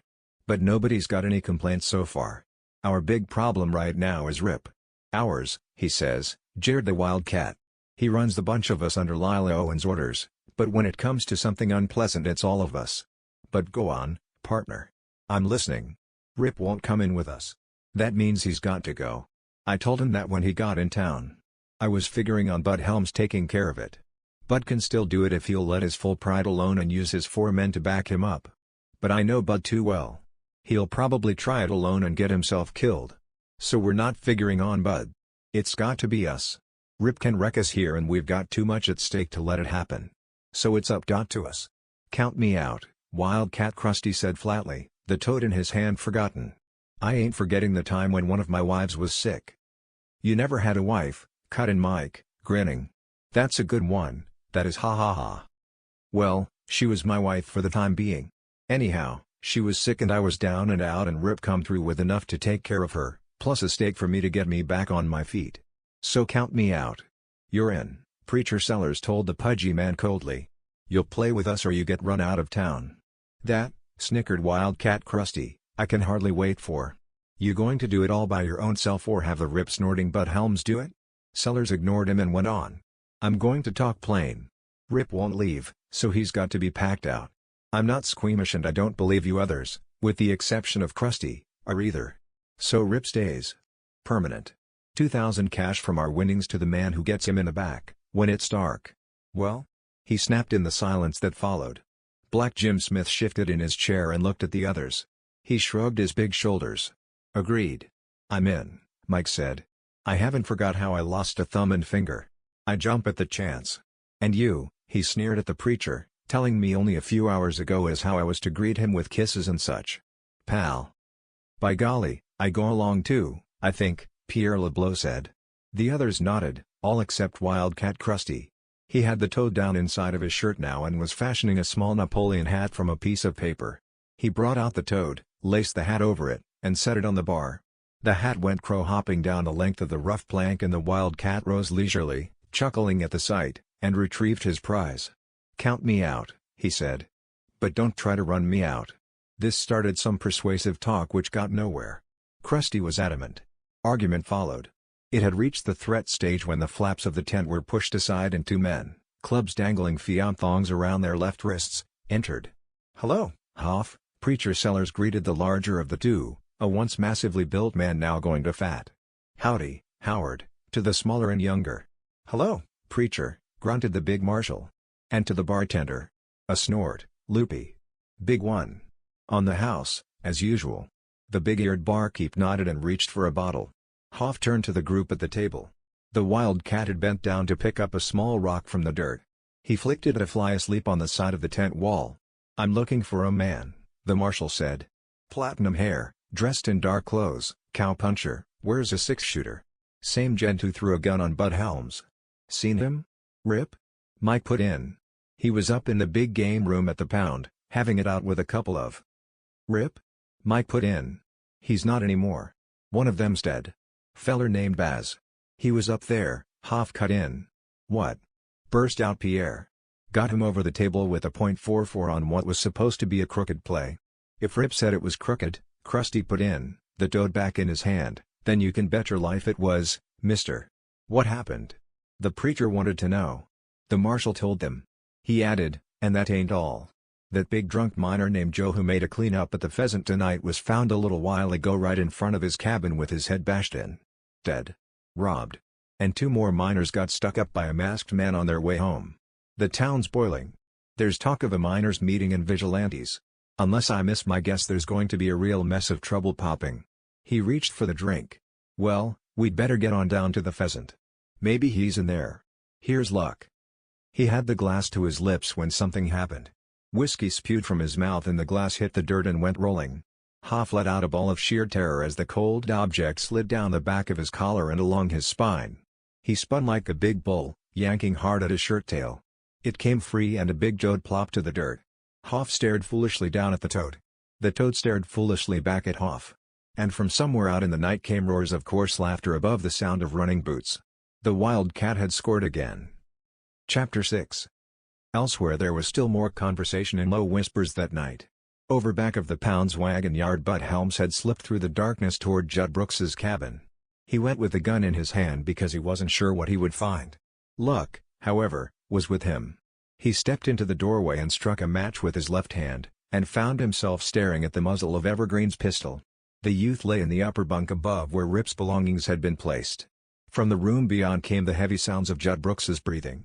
"Oh, it's you," grunted Evergreen. "Shh," whispered Helms, and dropped the match. "You seem kind of nervous." Evergreen slid his length over the edge and eased to the floor, fumbling for his boots. "I am. You got good reason to be. I've been hearing plenty. Come on outside and don't wake up Judd." They went out into the darkness and walked over to the wagon yard. It was dark and quiet. Bundy was asleep on his bunk in the office. The two went in and sat down on the tongue of Brooks's big freight wagon. "Spill it," grunted Evergreen. "You got kind of careless tonight, didn't you?" growled Helms. "I don't know what you're talking about." "You know very well what I'm talking about. I don't mind you doing this lone wolf mugging nights. A man has a right to earn an honest dollar now and then. But, you damn fool, you didn't hit one of them too hard enough. He come to just as you were running off. I don't know whether you was recognized or not, but this town is smoking hot tonight. Another man got killed. Big miner named Joe who made a big pile at roulette in Lila's place. Got into a fight with Newt and got hit over the head with Newt's gun. Three Finger Mike took him out to get his head bandaged, but the drunk wanted to go home. He got to the front door. So Newt followed him up and got him, eh?" sneered the youth. "Newt wasn't gone 5 minutes and neither was Mike. My boys are all accounted for. They were playing poker up in a tent bar and the bartender will swear to it." Which was the truth. Helms prided himself on overlooking no bets. He sat and listened patiently to Evergreen's angry denials. A nighthawk swooped low over the corral, on the lookout for mice. Somewhere a horse blew and stomped the ground. In the distance to the south mining machinery groaned. "But that's not all," the two gunmen went on. "Rip killed one of them big-time gamblers in the Pound's card room upstairs on what was supposed to be a crooked deal. But," he went on, lying smoothly, "I hear it was a frame-up. He's in with Pierce and they're out to break your sister." "I don't believe it," snapped back the youth. "He's got it too bad over her. He'd never try to break her." "Oh, no?" sneered Helms. "Then how come all the Tinhorns are leaving here in a day or two and going down to the Pound, with Rip in charge?" That was a clever bit, Helms thought, looking at the staring youth through the night. "Rip has to go, kid," Bud Helms went on. "You saw what he did to me. I can get him, with the boys backing me up, but some of us would go down." "I know," grunted the younger man. I looked into his bag this evening while Pap was washing up. Another gun. Left-hand sheath. But I ain't no fool, bud. I'll backshoot him if I have to save Lil's business. Only seems to me it might be safer if that extra gun of his should be found alongside somebody who got robbed. Catch on? Helms rose and slapped him on the back, chuckling. The hawk swooped back over the yard again on silent night wings, searching. "Kid, you got a head on you," Bud Helms complimented him. "Go do it right now. It might help throw suspicion off you in case that last man thought he recognized you tonight." Evergreen disappeared into the darkness. Presently he came out of the cabin again. Helms saw his blurred form and a grin that was all sneer crossed his ugly face. He turned and went back toward the street, well satisfied with the night's events. Behind him, it grew quiet as his bootsteps faded. The horse blew and stomped again. The hawk was gone. A man moved toward the doorway of Judd Brooks's cabin and went in. "Judd," he called softly. "Oh, Judd?" "Yeah?" rumbled the freighter's voice from the other room. "Come on in." A match flared from beside the bed and the light revealed the sleepy-eyed figure of the bearded driver and a miner he knew. "What's up?" Brooks asked. "Miners' meeting, Judd. 1 murder and 2 robberies tonight. The town's a powder keg. We want you." "I'll be right with you, boys," Brooks said, thinking of Lila. A man had to help protect his daughter's interests. He dressed and went out with the other now. They were 100 yards away from the freighter's cabin when the roar of a .44 caliber 6-shooter shattered the early morning quiet. Chapter 7. At the Golden Pheasant, Rip had called to the waiter. The man came back. "I'll take that order in here, though I am grateful to Miss Owens for the offer." She sat beside him, her eyes speculative. He was aware of her nearness, her beauty, the enticing odor of her perfume. He was thinking that if a man ever broke through her hard shell he'd find a lot of warm, passionate woman underneath. "So you won't accept the invitation?" she asked, low-voiced. "I'm flattered beyond words, Miss Owens. But I'd prefer to eat here." "You don't like me, do you, Rip?" she asked him. She was watching the slim fingers. Something about them, everything about this quiet, cultured man who could kill with lightning deadliness aroused the fire in her. She had, of course, heard about the shooting a few minutes before. The news had spread like wildfire up and down the street. "I don't dislike you," he replied. "I hardly feel that I've committed myself on that point, certainly not after accepting your hospitality earlier in the evening." "It wasn't hospitality at all," she told him. "It was business, Rip. I'm an amazingly frank woman. I'll be frank with you now. I like you, Rip. I like you a lot. You could do worse than to dislike me. You might find me far more interesting than you imagine. Not when you're in a profession I consider solely a man's profession, Miss Owens. So you like your woman feminine? The clinging type with water in their veins instead of red blood. I'm not that kind. I feel that if a woman wants something she should go after it, whether it's money, power, or the right man. I made you an offer tonight, which you refused. I'd like to make it again. I'll play it alone, I reckon," he said quietly. She half rose, the dangerous glint coming into her clear eyes. She didn't realize that in that moment of anger she was more beautiful, ravishing, the preacher would have called it, than ever before, in that it was disturbing him. Her next words dissipated the impression. "In the Gulch people play the game my way or they don't play it, Rip," she told him in a level voice. "I want you here because I like you very, very much, and because I need you. But if your decision is final there's no room for you in Mule Gulch. You'll have to go. The man who didn't shoot tonight, his name is Gardner, is leaving on the 8 o'clock stage driven by my father. 8 o'clock is the deadline for you too. I once knew a Tinhorn named Holcard Pete who was the most peaceable man I ever saw until he lost his temper and his head too. He and a fellow named Sansone, who got hung down in Arizona, I believe. Both good men, but just one weak spot in their armor kept them from being much better. This foolish determination of yours to boss a tough boom camp can lead to your downfall, Miss Owens. If you're a woman in a man's game, you'll have to play it by a man's rules. I am. That's why Bud Helms and his men work for me." It was then that Harlan Pierce came in. He greeted them both and sat down. He looked at Rip. "How do you feel?"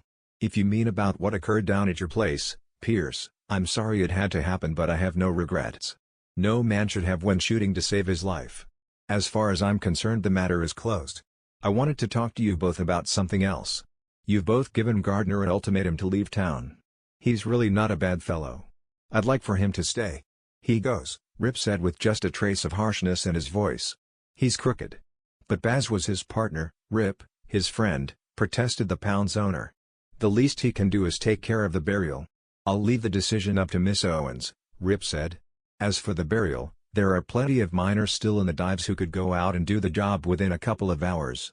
Anyhow, he went on with just a trace of irony in his voice. I'm in the same boat with Gardner. I've been ordered to leave too. The two marshals came shouldering in and pulled up alongside the stoolie. Hoff said, "You're Rip?" "I'm Rip," was the reply.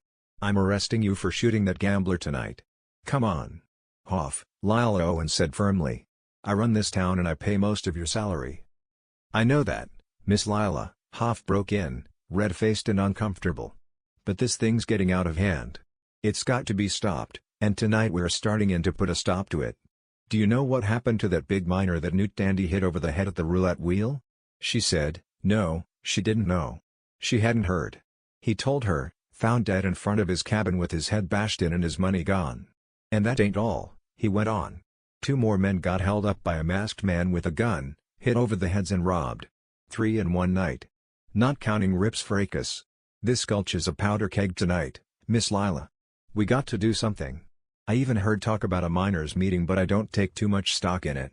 You know what'll happen if them rough miners cut loose? They'll string up innocent and guilty alike. And," put in Harlan Pierce sarcastically, "you're going to take a case of clear-cut self-defense and do something about it. While nothing is done about one murder and 2 more robberies? Just to make a show? I saw that shooting tonight, Hoff. Baz's gun was so far out of its hidden sheath under his coat that when he spun and fell it clattered on top of the poker table. Self-defense, and you'll be the laughingstock of this town if you try to do anything about it. And," he added in final warning, "I'd like to remind you that I also pay a good part of your salaries." "Well, all right," Hoff said, shaking his head doggedly. "If you put it that way, I reckon my hands are tied. Come on," he said to Howard. "Let's get on the rounds. Don't ever know why I was fool enough to take a job like this in the first place." They went out and the waiter brought Rip's food. He ate. Alone. Lila Owens left, going upstairs to her rooms. Pierce lingered a bit and then also turned to leave. "You are staying, I presume?" he asked Rip. "As a matter of fact," Rip replied, "I was planning on pulling out in the morning. But I'm sort of like old Hole Card Pete was, bull-headed when my temper gets up. I don't like to be pushed. See you later." He finished with a meal, rolled a smoke, and went out into the darkness. He tiptoed into Judd's cabin, noted the empty bunk in the other room, and undressed. His belongings appeared to be as he had left them. Rip placed them on the floor, stretched out on the bunk and dozed off. As for Pierce, he had returned to the street and made his way thence back to the pound. Gardner was waiting for him, a question in his eyes. Pierce shook his head. "But stay anyhow," he suggested. "I can protect you, if I have to hire help. Lila might as well know now I'm against her as to find out later. Frankly, I don't know which way to jump." They were leaning against the bar, having a final nightcap of brandy. The place was almost deserted. "I can tell you a very good way," the gambler suggested. "Things have been happening here within the past little while. Miners have been coming in after other miners and taking them out. They're holding a meeting." "Well?" demanded Pierce. "They'll need a leader, Harlan. I understand you stand in here pretty solidly because of your conduct, square games, and open dislike of the Tinhorns who've been fleecing your patrons. You've the intelligence and education they'll want and respect and a leader of the Vigilantes. As leader, you can have the power you need to smash down the woman and bring her to you, on her knees. You can run every Tinhorn out of town or force them to come in and work for you as they're working for her. Don't you see how simple it is? The Gulch in the palm of your hand. Not even a man like this Rip could buck you. I'll remain and handle the Tinhorn crew for you." Pierce put down his glass on the bar. "I'll see you later, Luke. Stick to your room pretty close. I'm going down to that meeting." "Where's it being held?" "Down in the big dining hall of Big's cook shack for his men." "Good. I'll be back later." He went out and strode south along the boardwalk, walking fast. The tents in the block below his own place thinned out into nothingness on the flat floor of the Gulch. A well-worn wagon road gleamed enough for him to follow it. He walked a quarter of a mile until he saw it from the window of a long, low building of new pine board. Scores of men were milling around the double doors at one end. They were talking, mostly low-voiced. A few, still feeling the effects of the liquor they'd drunk during the night, were boasting and blowing, but the ones who could be depended upon for direct action weren't drunk and they weren't loud. "Hello, Mr. Pierce," a miner greeted Harlan as he came up. "What are you doing down here? I heard there was a miners' meeting." "Sure is. You doggone right. But, shucks, you ain't no miner." "No. Quite correct. But it's miners' money that's making me a rich man, Jim. My interests are selfish. I want to help protect the men who are making me rich. You boys can depend upon me to help you go the limit to clean up the Gulch. If there's a grim job got to be done, then I'll be right in there with you. That's the talk. Somebody else in the little crowd around him shouted. We can use a man like you. We always get a fair deal in the pound. A lot better than I can say for some of them other places. This was an opening sent straight from heaven and Harlan Pierce seized it. If he had to break Lila to bring her to him, then so be it. If you're referring to the pheasant, boys, naturally I wouldn't wish to use bad enough manners to strike at a competitor. Of course, I've got no proof that those reports of trick roulette wheels, loaded dice, and marked cards being used there are actually true. I wouldn't take too much stock in it. Oh, yeah? Littered a half-drunk miner. That's awful polite of you to be considerate of a woman, Pierce, but you can't tell me you owners of them places don't know what's going on in entire other places. That right, boys? Sure it's right, growled a lanky, red-bearded mucker for the Biggs mine. I got cleaned in there too many times not to know. I ain't had no proof till now, but I sure believe it. Maybe the first thing we ought to do is start from the other direction 'stead of the front. 'Stead of stringing up who's been doing all this robbing and murdering, we ought to clean out some joints. Biggs came working his way through the crowd, followed by one of his bosses. The big man saw Pierce and came over. What's up, Harlan? What's this I hear about this miners' meeting? They got me out of bed and said there was trouble. A lot, I fear, Biggs. 2 robberies tonight by a masked man, Big Joe Curtis brutally murdered and robbed of a big winning at roulette in the Pheasant. Which Lila Owens probably has in her safe right now, snarled a man's voice from somewhere back in the crowd. Another man's voice said quietly. You're a liar, and Pierce recognized it as belonging to Judd Brooks. It was followed by a blow, the thud of a falling body, and Biggs acted. He pushed through to where the freighter stood over the fallen man. Here, snapped Biggs. Cut it, boys. This is no time for such business. Then let him keep his mouth shut about a woman, Brooks replied. That's right, another man put in. Leave the women out until we get this other business over with. At any rate, Biggs, Pierce finished, that's the story. 2 armed robberies and beatings, 1 murder for robbery, and 1 gunfight. I'm afraid you won't get a chance for revenge on Baz for what he won off you tonight. Rip, that fellow with the white hair who stayed on after you boys left, took care of that. He killed him. The hell he did, exclaimed Biggs. Well, I knew that man was dynamite. He knew his gambling too. I rate myself pretty good, among the best when it comes to straight, scientific poker playing, but that gent and the 2 others were too good for me. I dropped 7,000. Well, let's get on inside and get this thing threshed out. I'm against mob law, but this is a raw, tough camp where we haven't any law. So if the scum has to be cleaned out of it, then let's get at it. His entry into the huge dining room was a signal for the others to file in and take seats on the rough benches around the long tables. Pierce followed him up to the front of the room. Biggs got a chair, placed it in the right position, and stood up on it so all could see and hear. Men, he began, but never finished. The doors had crashed open again and Howard, the younger of the 2 night marshals, burst into the room. Another one, he shouted. Tom Danvers shot down just a few minutes ago. We got the gun that did it. Chapter 8. Hold it, men. Quiet. Everybody down. Come up here, Howard. The crowd settled. Boots scraped on the floor. Somebody coughed. The marshal came forward. A Colt's .44 dangled from his right hand. Hoff and me were patrolling when we heard the shot further up the street, in back of one of the buildings, he began. We thought it was some drunk miner taking a pop at the sky on his way home. So we went over. 4 or 5 men were around Tom, who was laying on his face. He'd been hit plumb center right between the shoulder blades and his pockets turned inside out. We lit matches and then one of the boys picked up this gun. Hoff said to bring it down here and see if any of you ever seen it before. It's a .44 caliber single-action Colt. The front sight has been filed off. Pierce was staring at the gun with a queer kind of fascination. He felt a strange little chill run along his spine. He had seen that gun before. He had seen it lash fire from Rip's hip over the poker table in his upstairs gaming room an hour before, had seen Baz, his own friend, go down before its flaming bullets. Howard held up the gun. Biggs took it, examined it, held it aloft in the light.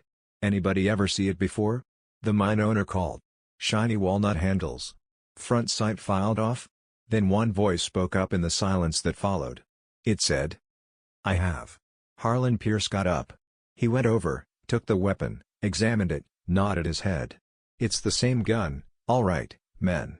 "Whose?" asked Howard. "It belongs to the gambler named Rip. I saw him kill Baz, another gambler, with it less than an hour ago in the pound." The murmur again, on a rising note. Biggs silenced them once more. "You sure?" he demanded. "Positive." "All right," Howard said, taking it from him. "I'll be going back uptown. You boys take care of your business. Hoff and me'll take care of this Rip. Anybody know where he hangs out?" "Yes," Judd Brooks answered. "In my cabin. But nobody'll ever make me believe that Rip shot Danvers or any other man in the back.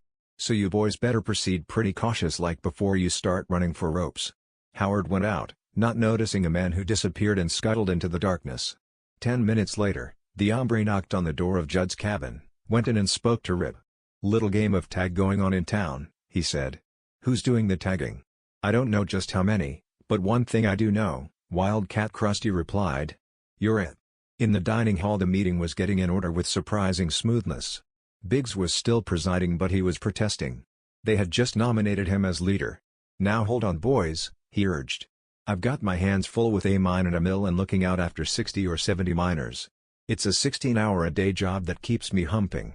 Only time I ever get off is when there's a big poker game around." Laughter followed this remark. "You boys all know that I'm down here at this mill and mine all day long and nights too. What you need is a man who has his fingers on the pulse of the town. Take Harlan here. He knows the miners from the strangers, the drifters, the scum. He hears things at his bar that I never hear. Or take Judd here. He's up and down the roads all day long and in the places evenings.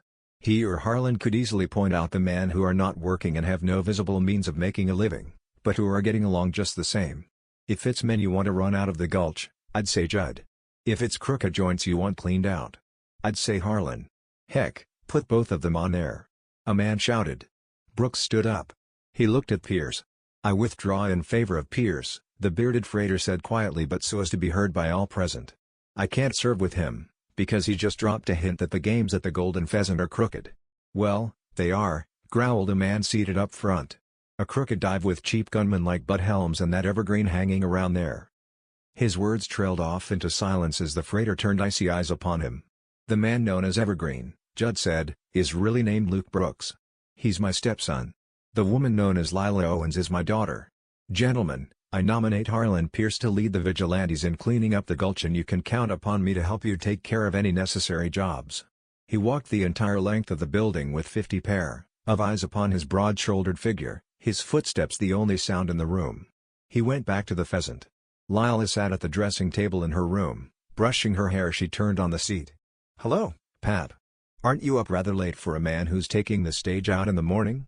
He sat down on the edge of the silk-canopied bed. Art sighed. "Hon, there's trouble." She listened in silence as he told her of the night's event leading up to the miners' meeting. She said nothing when he got up, knocked the ash from his pipe into a palm, dumped it in an ashtray, came back and sat down again. "So that's how it is, hon," he finished. "I've asked you man times before to get out. I'm asking you again." "Get out?" she exclaimed. "I'll stay right here. This Gulch will be a better place for it. I'll weather it through and come out on top. Lila, the more brittle iron is tempered, the easier it breaks when struck a hard blow," he explained patiently. "I've watched you grow more brittle these past weeks and it's turned me sick all over. Can't you see that Pierce has given up hopes of getting you and has turned on you? What other reason could he have had for telling those men that this place here is running crooked games? Maybe he's trying to force me to my knees." She smiled at her father. "Ever think of that, Pap?" "No, I'll stay and, if he wants a fight, I'll fight him. I've got Helms and I can get others. I want no bloodshed, but I can bluff with the best of them." "Helms might be one of those who has to go or stretch rope," her father reminded her. "Those miners are mad. 2 of them murdered tonight. 2 more mugged. Any man without visible means of support is liable to find this an unhealthy town to stay in. Take Luke, for instance. He's killed 3 men, 2 of them miners. By the way, where was he tonight?" "I haven't seen him. I don't know. I sent Pierre around the places to look for him. He wasn't in his room at the pound and he wasn't in your cabin when Pierre went over. You don't think he had anything to do with all this, do you?" "I don't know what to think," he said tiredly. "I had to betray a man tonight, a man I respect very much. I had to tell them that Rip was in my cabin. I suppose they've got him by now. Well, I better be going. Just one more reminder, pawn. If trouble breaks for you, I'll do what I can. But I warn you once more, Harlan Pierce is your enemy." He left the room and went to his cabin. The first streaks of dawn were beginning to show faintly in the east. He lit a lamp and began getting an early breakfast. Either Rip had not been in, or he had come and gone. Daybreak came and then sunup. Brooks went to the wagon yard and rousted out Bundy to get the team ready for the coach. Bundy came into the yard, tousled and yawning. Judd helped him feed and water the horses and then strolled over to the Pheasant. To his surprise, he found Lila already up and dressed. A dozen heavily armed miners were standing near where she sat at a table drinking coffee. Harlan Pierce was seated at that same table. "Good morning, Miss Owens," Judd greeted his daughter. She laughed at him over the cup, her white teeth flashing.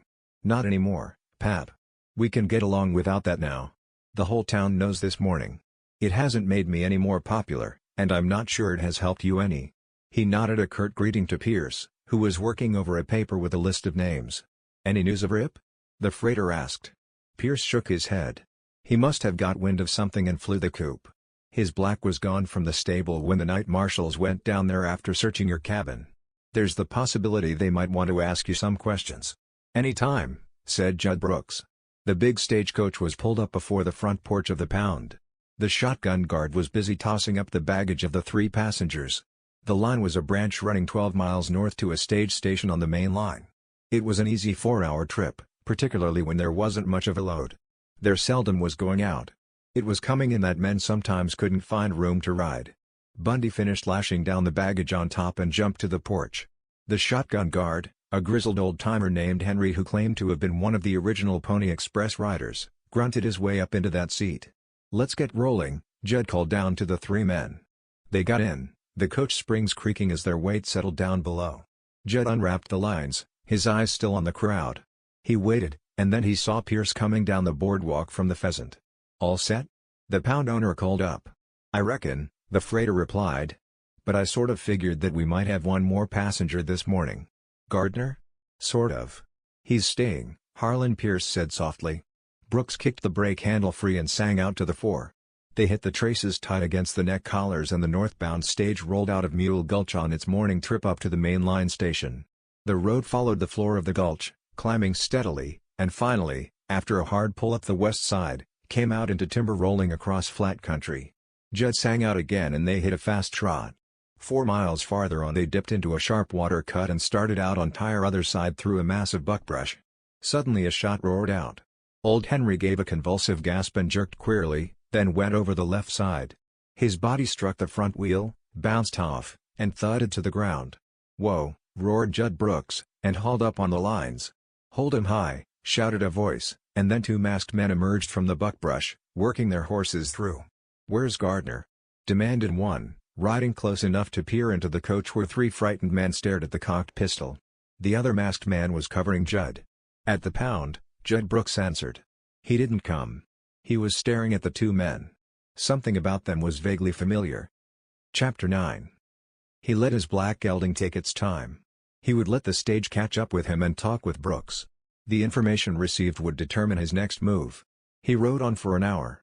Then the horse flicked an ear forward and Rip reined up sharply.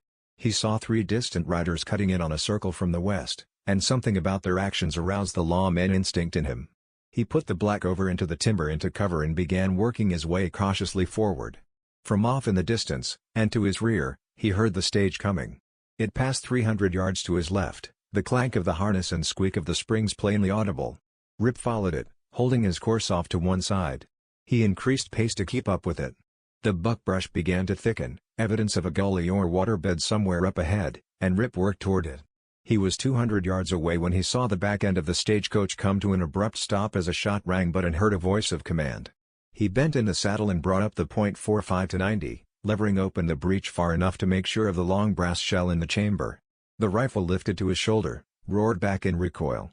The big bullet, aimed high, slashed through a bit above the head of a man sitting a horse. He heard a startled yell, the crashing of horses through the buckbrush, and then 3 riders broke into view. 3 masked men spurring their mounts cruelly as they fled. Smoke wisped up from the rifle's muzzle and Rip, reloading at a run, tore out after them.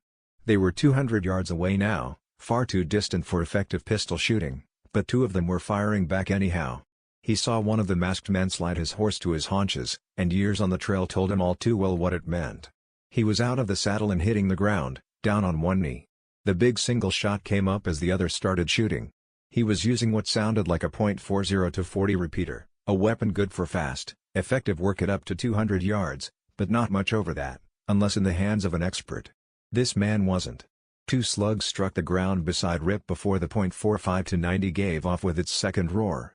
The man with the repeater dropped it and did a queer fall backward, knocked down by the shocking impact of the big bullet. He rose to all fours and began to crawl, as the grim-faced man from the Rio country leapt at the black and swung up. Rip sheathed the rifle in its boot and slid the Colts out of its sheath at his thigh. He rode the snorting, cagey black forward. The masked man had regained his feet now and, bandana off, was staggering around in circles. His horse had bolted. His friends were gone. He fell again and lay still. Back of him, Rip heard the sound of the stage and realized that Judd had swung it off the road and was lumbering toward the scene. Rip rode up at a walk and swung down. He walked over and looked at a road agent who had held up his last stage. The man lay half on his side, red coming from his mouth. He looked up at the man who had killed him, tried to speak and couldn't. By the time the stagecoach rattled up and stopped in the grassy opening, the road agent was dead. Judd Brooks wrapped the lines and jumped down. The 3 frightened passengers, a little awed now, boiled out. The bearded freighter came over. "Rip," he said. "Just the one word. So they didn't get you last night? I'm glad. But don't thank me. If you got clear before they came for you, it wasn't my fault.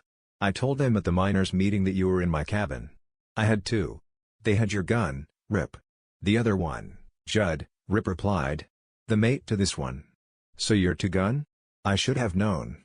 But how'd they get it, Rip?" Rip looked at him steadily. He said in a quiet voice. "I don't know, Judd. It was in my carpet bag in your cabin." Silence for a moment while the freighter looked down at the dead man. He lifted his bearded countenance. "I see," he finally said in a low voice. "Could have been anybody," Rip said reassuringly. "Your place was unlocked like almost everybody else's in town is. Miner's law. Just like the tools they leave in their pits nights. The robber who killed that fellow with my gun could have been a sneak thief as well. Of course. So you got this one?" "There were 3. They shot old Henry, the shotgun guard, off the seat without giving him a chance." "Do you know this one?" "I've seen him in the Gulch. In the Pheasant last night, if I'm not mistaken." Brooks nodded and absently began packing his pipe.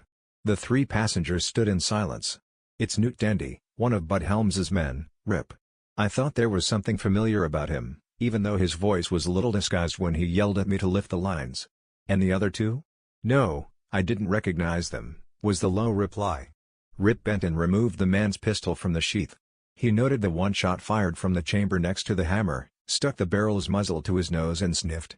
He looked at Judd. "You can chalk up an even score for your shotgun guard. If there was only 1 shot fired at the holdup, here's your man." "I'm glad," Brooks said absently, and lit his pipe. Rip turned to the 3 men. "Load him inside, men," he ordered. "And don't be squeamish about handling him. He'd have shot you down the same way had you resisted the holdup. The stage will have to go back to the Gulch. Judd, let's you and I take a walk. I wish to talk with you." Brooks fell in beside him. They went over 30 yards and sat down on the trunk of an evergreen which, years before, had been struck by lightning and split. Rip seated himself and reached for tobacco and papers. "So he was a Bud Helms man, Judd?" "Uh-huh." Brooks was watching the 3 men lift the sagging body of the dead road agent in through the open door of the coach and huddle it on the floor. His face and eyes expressed nothing. "I warned her," he finally said. "Your daughter?" "Uh-huh. Helms and his men worked for her. Everybody in town was pretty certain it was them held up this stage the last time, but there was no proof. It was a tough mining camp and the incident soon forgotten. But this won't be, Rip. I warned her last night, or rather, early this morning, that Pierce was her enemy. He's out to break her. He never appeared to me to be the vindictive type," Rip replied. He finished the roll, stuck it in a corner of his mouth, struck a match against the sole of a boot crossed over his other knee. The smoke roiled out of his nostrils. He tossed away the dead match. "A man who wants a woman bad enough and then can't get her can turn," the freighter replied. "I know. I'm a fair judge of character, but I've been fooled. Maybe he's the one to do it again."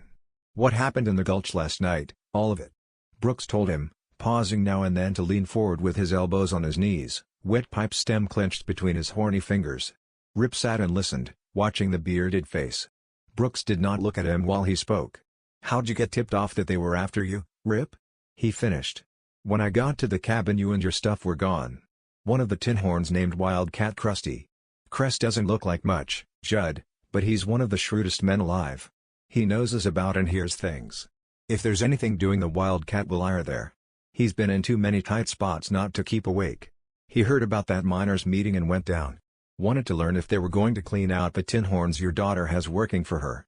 When you told them I was in your cabin Crest moved fast, probably for the first time in 10 or 15 years. He came back and told me. I've seen him." Brooks nodded. "Strange fellow. I always enjoyed the jokes he plays on people. I'm glad he tipped you off." "That's not all he tipped me off to either," Rip replied, and then told the freighter of the plot on the part of the preacher and his crowd to kill Rip because they knew he wouldn't run. "So it looks like we're both in a spot," he finished. "I've got to find the man who took that gun of mine out of your cabin, killed a man with it, robbed him, and left the weapon for evidence. Then there's the little matter of settling accounts with the preacher and his bunch, with special emphasis on Three Finger Mike. Meanwhile, your daughter is facing ruin, if not death, at the hands of a man who has the upper hand and will keep it. Looks like we're in the same boat." He rose, dropped the cigarette butt, ground it into the dirt with a boot heel, and turned. "We might be able to help each other, Judd. I don't want to see her go under, even though she's playing a man's game, and hates me." "She's 2/3 in love with you," Brooks said calmly. "You wouldn't knuckle to her, and she's the kind of a woman who'll go to the man who'll fight her." "A woman with the ambitions of your daughter doesn't fall in love," Rip said. "They haven't time. At any rate, Judd, this holdup is going to start some plain and fancy ructions in the Gulch. Helms will have to rim for it now, Dandy being his man." The freighter got up, nodding. "I know," he said. "Nor will he be the only one. You see, Rip, the third man of that trio who held up the stage was my stepson Luke. You'll find it out anyhow, so I might as well tell you. That will be hard on your daughter. I warned her," Hurrawov said again, almost harshly this time. He got up and strode toward the stage, climbing up over the wheel and into the seat. "See you later, maybe. North of town at that big spring, in case it's urgent. But come up carefully. There'll be a guard." Brooks nodded and unwrapped the lines. He drove over to where the dead shotgun guard lay sprawled beside the ruts, and again the three passengers loaded a dead man inside. The stage set off southward, back toward the Gulch, carrying its grim load, and Rip loped into the timber. Chapter 10. Preacher Sellers turned as the front doors of the Pheasant crashed inward and a man ran into the room. It was one of those who had gone out to help chase the cowhands from the Gulch. The miner hurried over, spurs clanking from the heels of his lace boots. Pierce rose from the table which served as Vigilante headquarters. "What's up, Lane?" he inquired. "You look excited. Those saddle tramps give you any trouble?" "None at all," the miner replied excitedly, his eyes blazing. "We found their camp, stuck guns in their faces, and sent them on their way without no trouble. But, Pierce, there's plenty of it. 3 men stuck up the stage 'bout 4 mile above here. All wearing masks. They killed old Henry, the shotgun guard, from ambush, and then asked for Gardner. Judd Brooks said it was him they were after. Then this Rip feller busted in with a rifle, same man whose gun was found alongside of Danvers. He killed one of them and the other 2 got away. Bet you couldn't guess who the dead un was." "I'm not good at guessing games," snapped Pierce. "Let's have facts." "Newt Tandy," the man cried hoarsely. "Bud Helms's man, drilled plumb center. We run into the stage bringing 'em back and I come on ahead." "Where's the stage now?" Preacher Sellers put in. The man pointed back toward the north wall where the bar ran. "Up there about a half mile. I come in to tell you. Now I got to go get the miners together, that's what the boys said. Judge Lynch is taken over." He hurried out again and Preacher Sellers watched him go. He turned and found Pierce looking at him with a steady gaze. "Helms and his men go," the pound owner said softly. "Still telling me to go to blazes? Last chance." "Preacher. Sometimes Judge Lynch loses his temper and runs a bit wild, from stories I've heard men in my place tell." "Well?" "On second thought," Preacher Sellers replied, "I'll reconsider. Me and the boys go to work for you tonight. I'd better wake 'em up." He went out and Pierce followed. Men were coming from all directions as the advance guard of the miners spread the word. By the time the stage, surrounded by 11 mounted miners, hauled up in front of the pound, a big crowd was on hand. There were shouted questions, answers, and an ominous buzz again began to go through the angry men. "Quiet," Pierce shouted, as the bodies of the 2 dead men were lifted out and laid on the porch. Judd Brooks got down and motioned for Bundy to go up and take the lines. The baggage on top was forgotten. The 3 passengers had to tell their stories over 2 or 3 times. The crowd had quieted now. Brooks went up the boardwalk. He didn't want to hear more. He mounted the steps leading to his daughter's quarters and knocked from force of habit. Lila herself opened the door. "Why, hello, Pap. You're back early. What happened? Breakdown?" she asked. He nodded his bearded head. "Yes, hon, a breakdown of the whole business. I warned you, but this is no time to say I told you so. Lila, the stage was held up a few miles north of here and the shotgun guard killed. Rip happened by and killed one of the 3 masked men who did it. It was Newt." He saw the slight paling of her delicately chiseled face and knew what an impact his words had made. He sat down and reached over for the decanter of Chablis. "I need this one, hon," he said gently. "Newt, you say?" she exclaimed. "Then the others were his men. Did you recognize Bud?" "Yes," he nodded. "It was him all right. No doubt about it. The third one stayed back in the brush pretty far, but I saw his head and shoulders. One of the others, no doubt." He didn't answer but sat looking at the glass. Finally he said in a low voice, "Have you got a pair of scissors and razor handy?" She stared at him in surprise. "You're shaving off the beard?" "Why? Getting tired of it, I guess," Judd Brooks answered. She went over and placed a hand on his broad shoulder. "What is it, Pap? What are you holding back? Let's have it? I've a right to know." He drained the rest of the goblet's contents and rose. "It's Luke, hon," he answered, looking her full in the eyes. "He was the 3rd man in the hold-up and murder this morning." "Oh, no," she cried out, and it came to him then that it was the first time since he'd found her once more that he'd heard such a note of fear, even hysteria in her voice. "I saw Luke in plain sight. Even with the mask on I recognized him. At first I tried to tell Rip I didn't know, but I'm certain he had his suspicions about that gun of his which was stolen from my cabin and used in the murder of Danvers." "You mean Luke?" she choked out. "Yes, hon. I mean Luke. Yesterday while I was washing up I saw Luke sitting on the bunk beside where Rip had placed his saddle belongings. There was a carpet bag with his second gun in it. I didn't see him open the bag but I think he took a look through it. At least when I turned to get a towel he had moved fast. Only 2 men ever knew of that gun, me and Luke." She sat down on the edge of a chair and buried her face in her hands. Then she raised her head, and her figure rose to its full height. Once again she was Lila Owens. The firm, determined woman who played a man's game. "Get out of here quick, Pap," she commanded. "You know where Helms's cabin is. They undoubtedly came back here in a hurry to get the other men, but hear that noise down the street? The miners will be after them. Get over there quick and warn him to get out. We can't see him strung up, Pap. We can't. They'll never hang my brother in this town, no matter what he's done. I swear it." Chapter 11. From somewhere off down south of town, in the lower end of the Gulch, the big whistle at Biggs Mine began to give off hoarse, bellowing blasts. It was the disaster signal. Every man out into the open. The morning shift came streaming out of the tunnels and estopes, some with their cap lights still burning. Somebody began to shout and the scramble turned into a stampede. Lights and caps went sailing and nearly 100 men from the mines and smelter mill broke for a run toward town. Men working in pits saw them and followed.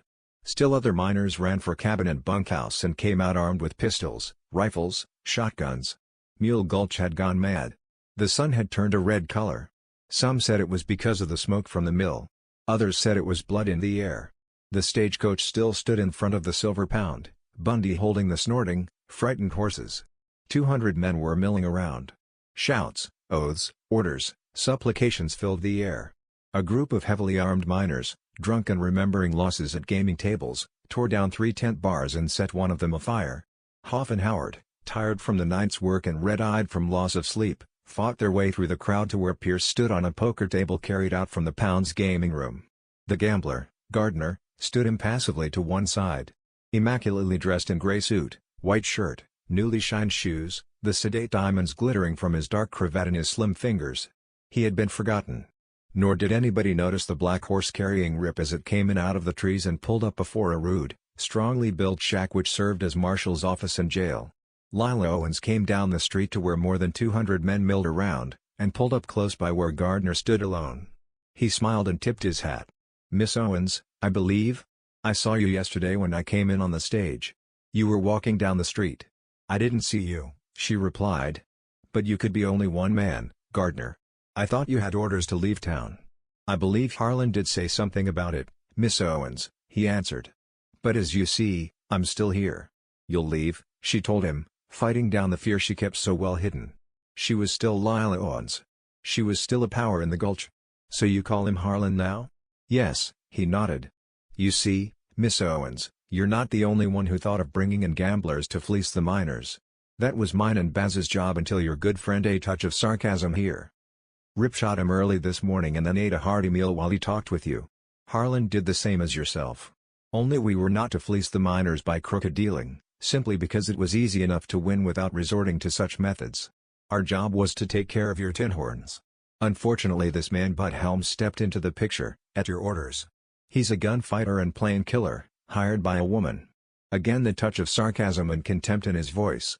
"Harlan, Baz and myself are gentlemen, though I should use the past tense in referring to Baz. Mr. Rip was most thorough. And you knew him before?" They both instinctively looked down the street some 80 feet to where Pierce still stood upon the green-topped gaming table, shouting and holding up his hands for silence. All right, like called again and again. There'll be no action until order is restored. Believe me, men, when I tell you I saw the mobs during the war. Looting, burning, look over there at that tent already going up. There'll be more of that here. If any one of you have any ideas like that, then you can get yourself another leader. I resign on the spot." "We don't want another leader," a miner yelled back, holding a rifle high above his head. "We just want some justice and we want it fast. We want Helms and his men and a few others." "You'll get it," Pierce called back. Gardner turned to the woman, a faint smile breaking his smooth, chiseled features. "You see the difference between a gentleman and a roughneck?" "Yes, I knew him. Miss Owens. We were raised together in the South. You wouldn't know what it was like to fight for months on starving rations and then return home with your shoes and clothes in rags, to find a once beautiful plantation a pile of blackened stone and ash ruins. Harlan did. I did. It changes your outlook on life. It makes you think that no matter how strong you are, Miss Owens, there is always somebody or something a bit bigger and stronger. You're through in the Gulch, lady. They're going to hang your gunfighter, Helms. They'll hang Rip when they catch him. And, Miss Owens, they're going to swing your brother too." The hard, hot retort that came to her lips was silenced as Preacher Sellers came by. He was followed by the rest of the crew, all uneasy, all a bit shifty-eyed now. All except the wildcat. He was humming. He had a lizard tucked inside his shirt. "There are your men," Gardner said, open mockery in his voice now. "I dare say they wish to speak with you." "They did."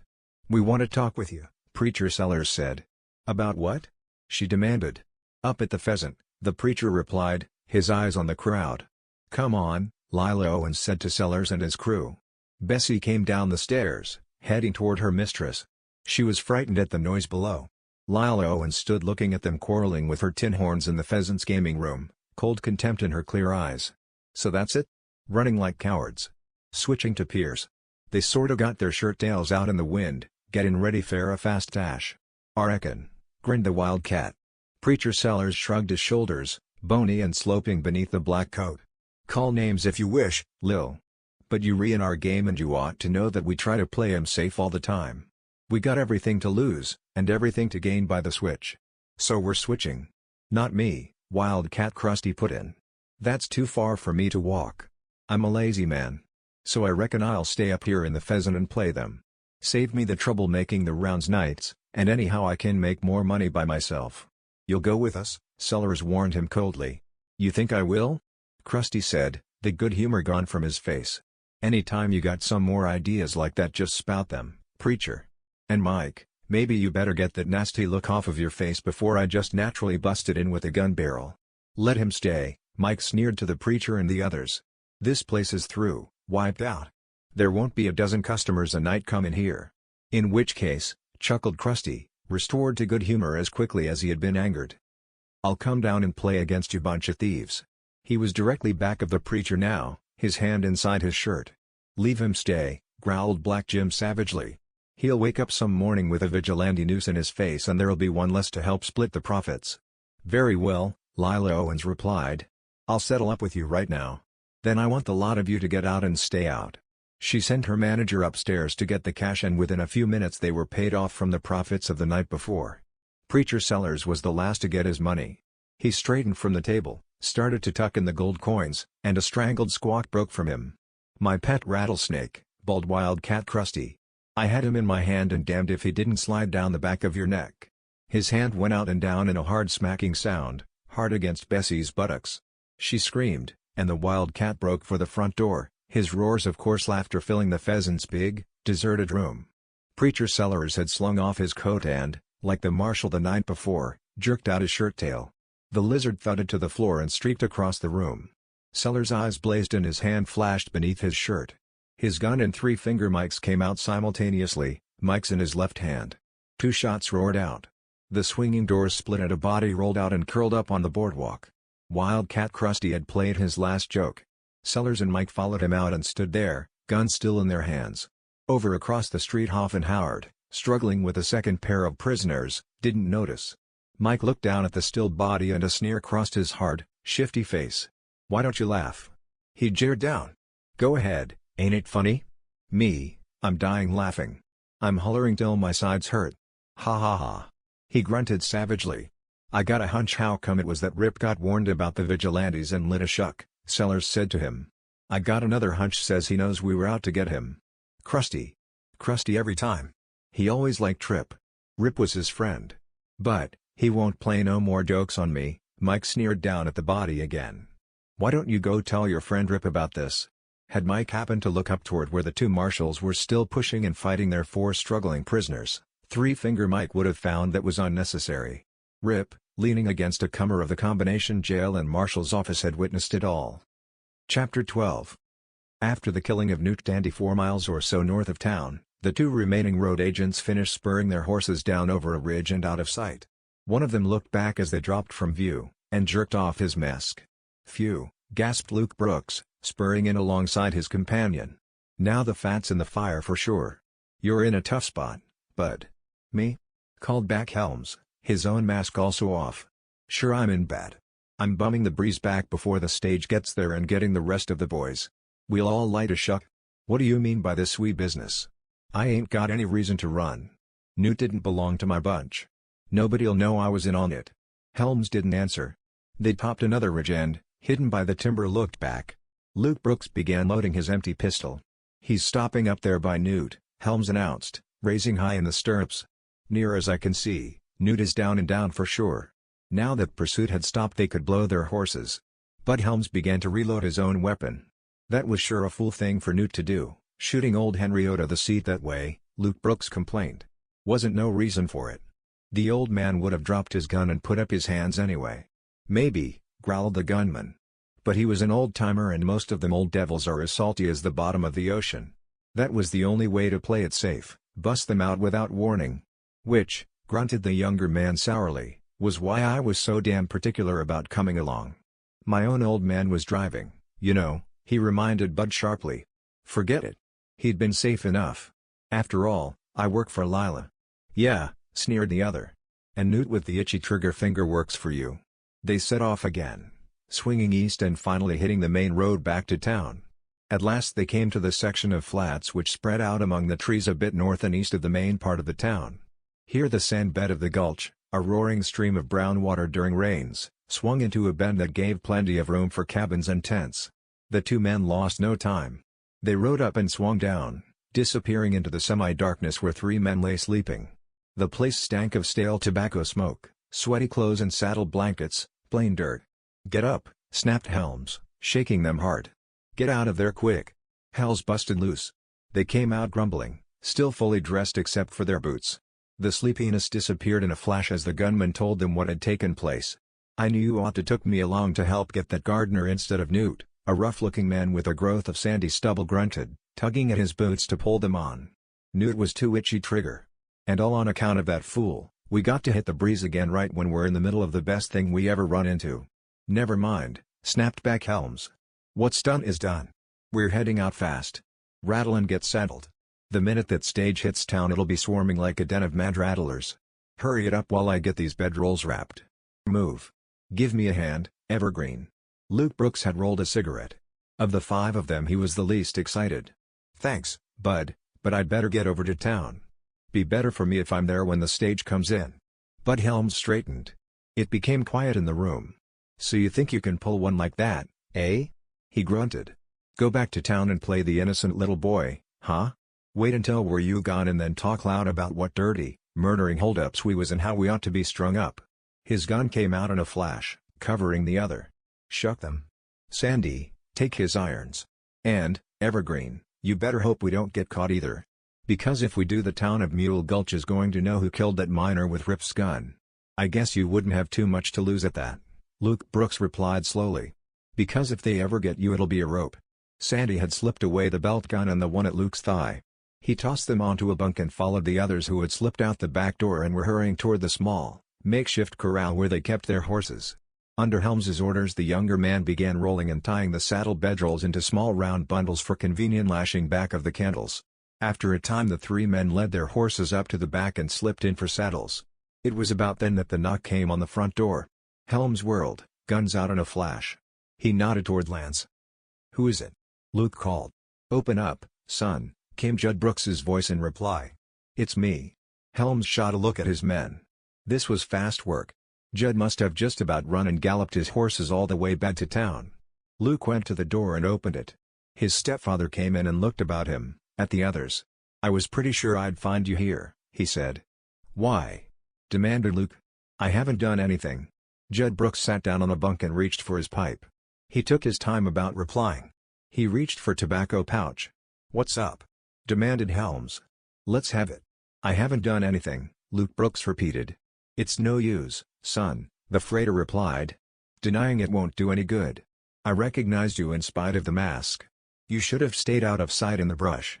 But I only went along to see nothing happen to you," his stepson answered harshly. "I knew that Newt was itchy with a trigger finger and that if anything happened to you, Lil would hate me for the rest of her life. Maybe she will anyhow. I told her." "You told her? You mean you?" "Never mind," cut in Helms, shifting the muzzle of his gun toward the older man. "I just want to get a few things straight. You told Lil, huh?" Brooks nodded, pulling out a match. "Anybody overhear you?" "It was in her room upstairs." "You tell anybody else?" "Rip. The passengers over here?" "Nope." "Just them two, eh? Lil and Bummit? You didn't say anything to anybody else after you got in town?" Brooks shook his head.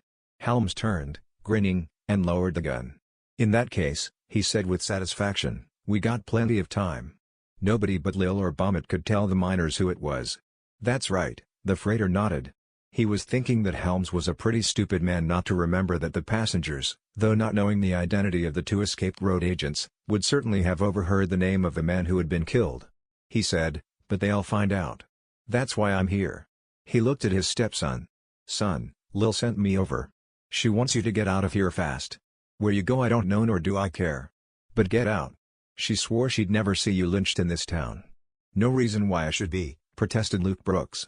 "I didn't kill old Henry. It was Newt. Even if people did find out I was there, they'd know it was only to see that nothing happened to you." The bearded freighter shook his head. "It's no use, son. The miners have gone mad. They're swarming around that stage like wild bumblebees. I saw a tent burning a little while ago. They're out for blood, and they won't forget that you've got two of their men notched on your guns. And while I'm at it, son, I might as well tell you the rest of it." "What rest of it?" demanded Luke impatiently. "That gun of Rip's they found beside the dead miner Danvers," Judd replied. "It came out of Rip's carpet bag that was in my cabin. Only you and I knew the bag was there. I didn't know about the other gun." "You saying I killed that man and robbed him to frame Rip?" snarled Luke. "Uh-huh. I don't know why. But you framed the man who might yet be the means of saving us all, at least Lila. Things have changed during the past few hours while you boys have been out busy waylaying a stagecoach to hold up a man who wasn't on it. Pierce is out to break Lil and seems to be using his vigilantes to help." Chapter 16. I heard men who a week ago were borrowing money from her to gamble had been eating at her food counter on credit until payday. "So you didn't go out on the stage?" Cursing her for running a crooked outfit. "Ignore the ultimatum." "I heard it as I went up the street to tell her you weren't on the holdup." "Do you propose to do anything further about it?" "I left the matter up to Lila Owens. They'll be swung if they set foot in town again. Conditions have changed. I saw that shifty-eyed gang of Tinhorns walking around on tiptoe. Why? Not knowing whether to run or just go change their clothes and make a promise I keep it. They're that uneasy and scared had it been necessary to beat you down with a belly barrel and then drag you out. Make no mistake about that. Gambler yet who had any perhaps I was most fortunate." Brookside his Gardner son replied cynically. "There were a few." Pierce came out quietly, obviously agitated for some inner emotion, though he hardly comes in the category of a Tinhorn. There were others down the street without a word, and Rip watched one or two more who could take it when the going got rough. To move on. But that's neither here nor there. Inside. I'm down here trying to save your life because Lila bowed over the bar to see that you don't swing as they catch you. I don't care about losing. She nodded and got control of herself. My own flesh and blood and my nerves letting go. It wouldn't have made any difference. I'm going upstairs and finish up the job in good style. Then you turned murderer. Then I'll be topped it off by a road agent job where cold-blooded murder was done. I think I'll go over and try to see Judd. Son, do that. I'm just sorry. She whispered and walked around the end of the bar for her sake. She came up close and raised her face to look at you. Even a back-shooting murderer would never asked anything of any living man. Her life for him. I've never given anything to any living man. It had been about the longest speech that Luke Brooks had ever heard his bearded stepfather make. She held out his hand and Trance took it, and before he was aware of what had happened, she had kissed him squarely on the lips. Tell Lil I reckon I'm sorry. She turned and went up the stairs swiftly. And went to the door. The door of her room closed. Stood there looking out among the trees and slowly closed it once more. Swung up aboard the black. The shot that tore of the curious stares at the right hand lying close to the gun at his right thigh. They're coming, he said. He saw the crowd gathered around the front of the pound. The day marshal figure pushing through and knew that the miners' court was about to go into during duty hours. Rip gave the black up slope toward the jail some 200 yards away, comfortably tipped back against the wall. Armed with rifles and shotguns were standing evenly spaced in front of the edifice. Only 2 men were in the cells and one of these was snoring. 2 others did duty inside, watching the prisoners. From somewhere outside came the sounds of approaching footsteps tangled with escapes. Rip swung down, and a bit of struggling and scuffling. Black geldings reins. Rip got up and laid down the paper, blocked his crossing path. The room in swift strides until he was behind the door and thus protected from nobody sight. But vigilantes allowed the conscious prisoner. No visitor. The gun at his hip in a significant. I'm the man who got at his left hip. He wore the same belt to be captured. Rip grunted impatiently. 6 men fought through the doorway and into the room. Don't know. 4 of them were disheveled and just a little bloody. Nobody sees them. The 2 others, Hoff and Howard. He swung the barrel around menacingly, but Rip already was in their left hands. Rip spurred right still and don't move. Back of the man's left leg, ordered, and he stepped back far enough to jerk his gun free. The miner went over backwards and hit the ground with a thud. Just you wait. That could have blustered one of the prisoners. Trouble that Rip stood part of the vigilantes with a double and when we get out of here, them won't only be stage robbers who get what's coming to them. The look of foolish surprise on the downed man's face brought his bloody from the others. I got one of the others looked at Rip. The phlegmatic Hoff replied. About 30 years yet. Respect in his eyes for this unless I'm a Simon with a platinum stay on a job like this. I don't want to see them Howard. The replied, came over with the keys and unlocked the 2 empty what cells. The verdict will be. He helped Hoffer before angry men to figure that one out, cut in one and the others, slamming shut the doors and clicking the big padlocks through chains. Well, but he has some property to be disposed of. For a few minutes. His grunted in relief, and the contents of his face with a sleeve. Miss Owens wishes me to take care of it. If I stay on this job much longer with the 2 who stood in the doorway, I'll start drinking. To Rip. Phew. All right, I'm going to rest 5 minutes. We know it was you got tear up the feller with the rifle. Grunted the heavy so I reckon the vigilantes owes you that much. Come on tonight. Then Rip entered the marshal's looters and burners all over the place. Somebody had said they were at home. Let Carrington take care of that cowpunch who got killed and the prisoners had been turned out to make room for the 5 men who already back of the desk. Took off his hat and wiped his sweaty face by running a hand over to keep down the pain. The hand was still on his chin when he paused. One of the guards had brought him a pint of whiskey and he had drunk most of it. Next to him the big uncouth Sandy. Howard had very frightened man now, dropping to his gun, mumbling to himself. Don't try it. Bud Helms stared through the bars softly. Luke Brooks's and he wasn't a cowpuncher.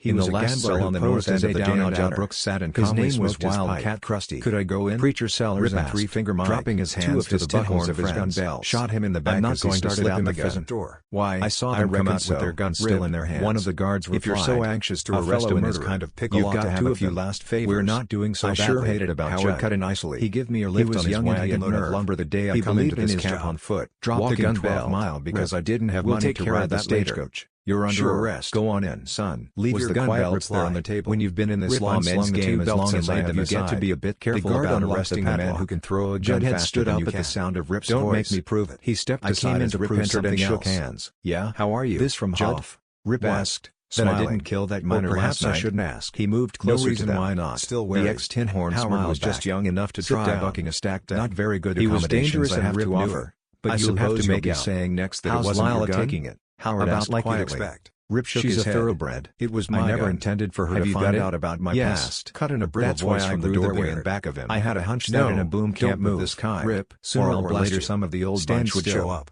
Rip I certainly slowly, never expected careful to see make them no all. false move. It was something Cursing of a himself surprise for not having Rip kept kept his back clear of but the not doorway. any more than when I Only saw one you chance in clean-shave. 100 would have brought I thought that Carrington first back day to the there was office at a something time when the vaguely mob was familiar going about into you, action. Judd. Rip But had I been couldn't too sure place of it on himself. account of that mat The of day buckbush. marshal came in. But you recognized He had me. a big pistol in his right hand Right and a sullen-looking miner by the scruff of the hair with making myself known, but Howard was laughing softly. It was like manna from heaven. We've got your gun, seeing you after all these years when you disappeared, and I'd let it get out that I'd been shot. Came forward from behind and slipped the .44 from Rip's sheath. How are things in town? Sure, we got your gun. The committee is going in session right here in my hand, I think.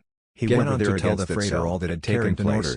Motioning with his smoking and listening, Hoff had his eyes on the other's face. Sweaty when do you reckon they'll hang us? He reached into a drawer built below the table and brought out the weapon. It all. Then he looked at the day man. He admitted it was his. I saw some men overlooking at the rafters in that new store building going up just across the street from Pierce's place. Ideal for handling drunks and fighting men. They're about 20 feet above the ground. But it was obvious he wasn't too long on head work. Judd, I hope they do a quick, anything you want to say before we lock you up. For Wells and Luke's sake, he inquired. So do I. Not that it'll do you any good.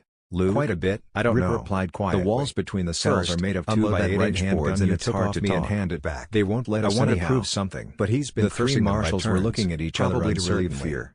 They also promised us plenty of whiskey just before the show. Bothwell glanced at Carrington. I won't need then toward Howard. I've been no angel in my time to Howard, but I've tried pretty hard to make up for it these last years by hard work and honesty toward all men. And I don't want to meet my maker with a load of boom camp. There were only 5 on my breath. Rip never carried a large cartridge beneath the bars except in an emergency. Mr. Rip, too many men have gotten a leg half shot off liable to be coming up this way for his own gun any minute, and it'd be cautiously handed over the others didn't find out about this. Rip took it and slid it into the sheath from which it had come. We're about through. You're sure I was wearing this one when I came in? If you want me to, I'll go down and dispose of your outfit to some buyer and give the money to Lila, as we all saw. How much do you want for it? But no funny stuff. What about the stuff in your cabin? One trick and I'll show you right through the belly for the demon wagon and heavy weapon back at all with his belongings. He held it up and pointed to a bright spot on the left side of the muzzle. I won't need them. See that? He jogged the black past the north end of the pheasant against my thigh. His eyes unconsciously going to the corner and it's never been away from me since I arrived in town torn to pieces a pinch at a time. Now give me the other one. He noted the back steps going up to a private entrance and saw a grizzled freighter slid it into the empty left-hand sheath. Was one of those who would work with Judd.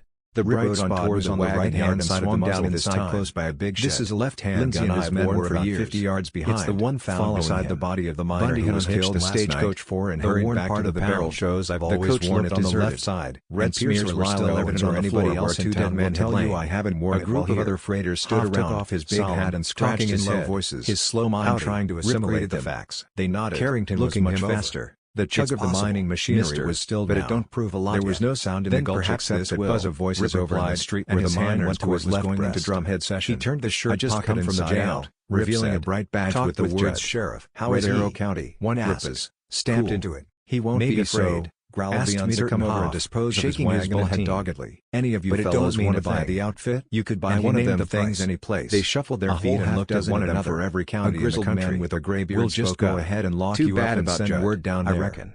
If it's like to buy his outfit, we'll turn you loose and apologize. But we ain't got the money. Grunted Rip. Got a couple of good saddle horses handy? Listen to that. They looked at him sharply. They've gone out of control. Hey, they're out for blood. Unlikely as not any man in this jail was hoisted up by rope just along with the rest of us. Don't talk like that. All of you? Cried out the man in the cell. Yeah, let me out of here. Then get me 2 good saddle horses. I can prove that horse and the outfit's yours. Shut up. Only saddle horses here. Mister, I got a thing. He's about 5 good-blooded ones in Pierce's private prisoner. He's crazy about good horses. Carrington rides around every morning and afternoon. Suppose we get Pierce up here and see what he has to say. Get them, he suggested curtly. By all means. You figuring on trying to get him free? Howard. Rip him down fast to the pound and get Pierce devoid of expression. Don't let on we got this. Will you help? If we wouldn't have a chance against that mob if they found out. Any other way I reckon you can depend on us. Then turned. THD you won't have to go after him. Then get those horses. He's coming on the saddled and waiting back at the pheasant while the stairs go up along the Walter Misso loose down there. Don't the mob's breaking up. One of you hold them and be ready to duck stage to the wagon. The rest of it is easy. He came back and again went on to down a double-barreled shotgun. His men rode up and swung down. He snapped open the breech. He shook hands with Rip and handed over a handful of cartridges from an open box on a shelf. Fast in this man's country. Into a pocket. He grinned and slung the gun over one arm. Moved faster. I'd better go down. We got fresh horses and sure made the 12 miles back here with the breeze busting us in the face. He saw Rip and then spoke to Carrington up the road a few minutes ago. Marshal, he told us what's we'd hardly got Newt Dandy's body in plain view before some of them headed for Helms's cabin. He introduced the writers to the freighters. Why, Carrington stepped to the doorway and delightedly. Nearly 200 men were moving. This sure pleases us boys.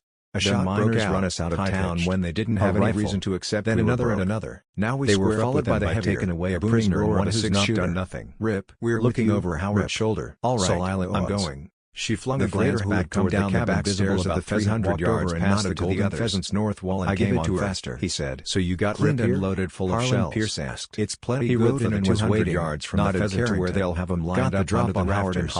She's going to shoot on him from behind so as to miss the crowd." He says he's only wore one gun since he got in town, and this one used to kill Danvers was another one he had stowed away. Said her brother wasn't going to another, and my old point at 440 to 200 yards or less since the events of the night before. Rip answered slowly and went to the black. He also knew that Lila looked down at the others. Rip what she had never felt among the crowd, but staying close to the Pheasant room. He ordered, a little breathless, "Watch me." Her lovely face flushed of your sight, and ran to Rip. When I pull out my handkerchief and take off my hat and mop my forehead. Rip, start the fireworks rolling, grasping him by the arm. Out through the gate and toward the back stairs of the cabin. He went up and knocked, and it was Lila herself who opened the door. Let's get a few things straight around his hat and went broke in carrying. She closed it and came back. We're going to take one at a time and clear-eyed. You first. Rip. One thing about this woman was he only wearing one gun all the time. You fire and she's coming out tempered. Nodded the owner of the pound. It was the signal for the miners when he killed Gadd's over the table. Pierce shouldered his way into the gaming room, which was maybe with a solid mass explaining if this shoulder to shoulder was stolen from outside on the boardwalk and in the street fully 100 more question Rip had been dreading. They had begun to shout. Judd Brooks and his son Luke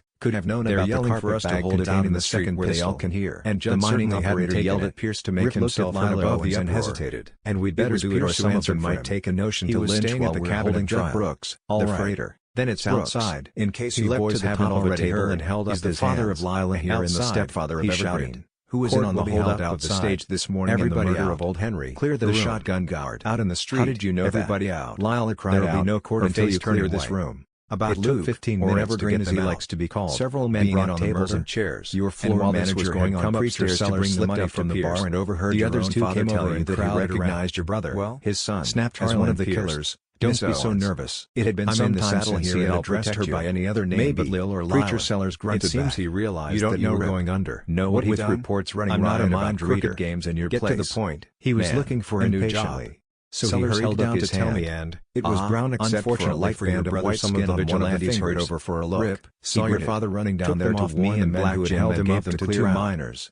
You told them our names. She cried out furiously. Told them to spread the word, and devil. By Jupiter, framing my father for doing something almost any other boys knew after us miners began coming up and yanking the rings off the rest of us men. They've been jostling and shoving us around all day. Invitingly. Mean was working for you as your head gunman to keep the town clear of men who displeased you. Look what one of them did to me. Your brother helped hold up the stage and kill an innocent man. Your father was driving that stage. Tommy Ace in the hole's pudgy figure revealed the three staring marshals. Man had grasped like it was all in the family.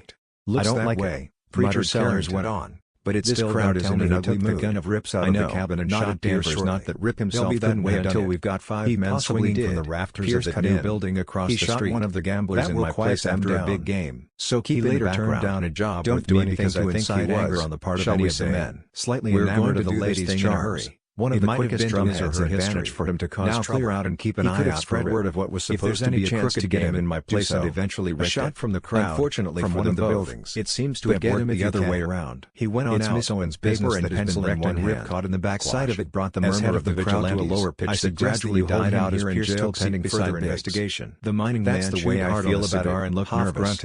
Finally, he rose to his feet, stepping up on a store. But not many fellers with two worn guns like he held up his hands for silence, like Bud Helms and that little murdering 300 grim faces, begging your pardon. He called out in a far-reaching, your brother, clear voice. Come on, cigar stubbed between two fingers of his left hand. There isn't any reason I should waste time telling you why we're here. You know I'll give them to you, and I know that it was my brother in the business as much as out of my father's cabin and killed the mine. No legal right to judge the men now under guard in the jail and charged with certain crimes against the people of this camp. Rip walked over and picked up his guns from the table. Voice from the crowd. He slipped loads from his belt and filled the cylinder. All 6 chambers and began to swell into thunder. He replaced the 5 loads in seconds to get them quieted down from his cartridge belt. And poker-faced Gardner bent down over Pierce's shoulder.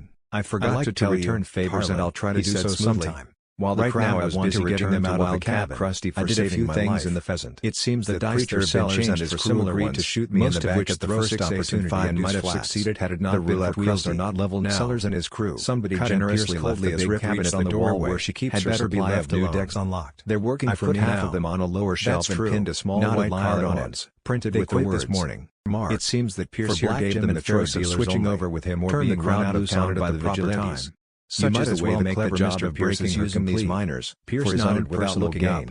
Big said the crowd quiet again. The guns were still booming in the distance. This is a terrible decision that we must make this afternoon. Had broken from the back of the cabin and trotted off with range of the moment sway your minds and cause you to do something that might haunt you afterwards. Tied and unable to get away. The evidence might, being methodically shot down by rifle and these men are guilty of the charges. The vigilantes were taking no chances. But there is always the possibility that in cabin making circumstantial evidence. Rip went out around the corner to his black. It has been proven. In the act of swinging up, he had to break off in the hand on his course. Jeering, he turned, sardonic laughter, walked down and slapped each other on the back and hooted. I'm all alone and I'm frightened. A little wizened miner shouted in a voice not in keeping with his size. And are you lawyering of any wrongdoing so as to get him free and put him to work in your mine? Anything. It took 5 minutes to silence the laughter after that. My eyes are open where he is concerned. But Biggs was patient. I instinctively knew it all along, once more, and continued to talk. Ambition. The point I'm trying to get over the gentle declivity toward the pheasant, some 200 yards or so to hold these men prisoners and send word to the cabin again and have a regular court come in here and convene to take testimony and punished by due process. He said something about steel being who might be found guilty easily when it was struck at him that they didn't give a hoot about legal hangings.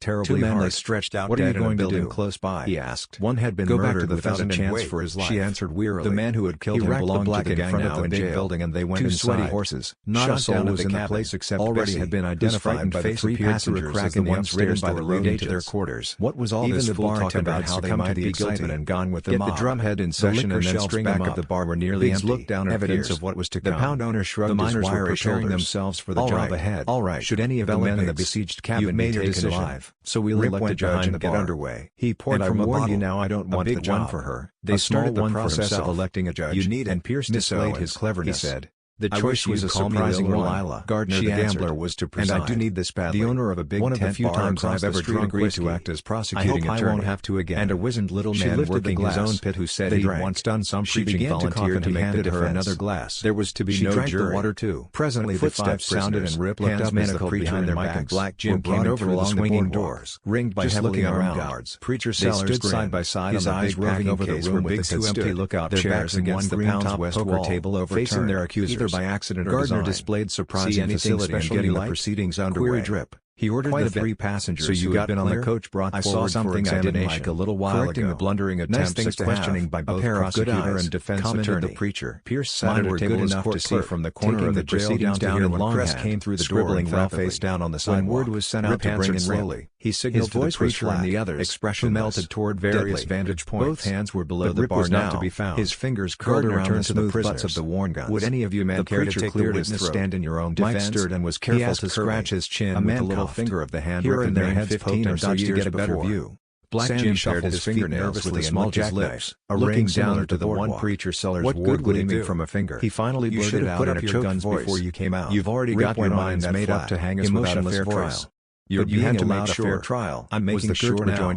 All of you refused because Crest told me so the plea was not guilty for the one of you now being allowed the opportunity to come forward and prove your innocence in the face of the charges, which are suspicion of attempted armed holdup. I'll have to clear the Stagecoach and its passengers. There are 3 one passenger in particular whom you thought to be on that stage carrying a large sum of money, and also suspicion of complicity in the murder of the guard clattering the coach to protect the driver and those same passengers. Give us a drink. One of them demanded to testify.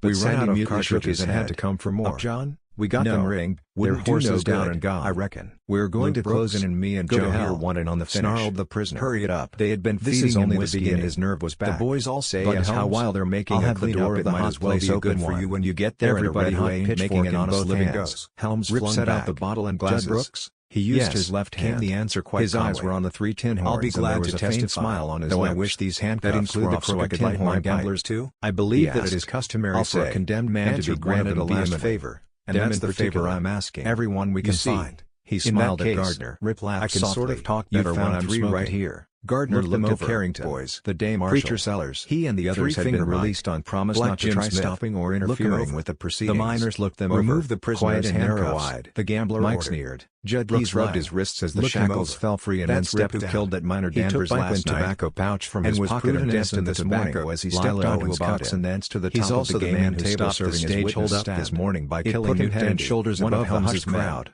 The marshals have 15 years as a crooked Tinhorn gambler of the variety now reminding them of his part in stopping the holdup. In a matter-of-fact voice, for this man and then lit his pipe. Holmes and his men would still be free. Roiled up around his clean-shaven face. Most of the miners know it anyhow, used to run together are still here. And spread the word that preacher Sellers got killed by three-finger sharp eyes and Black Jim Smith.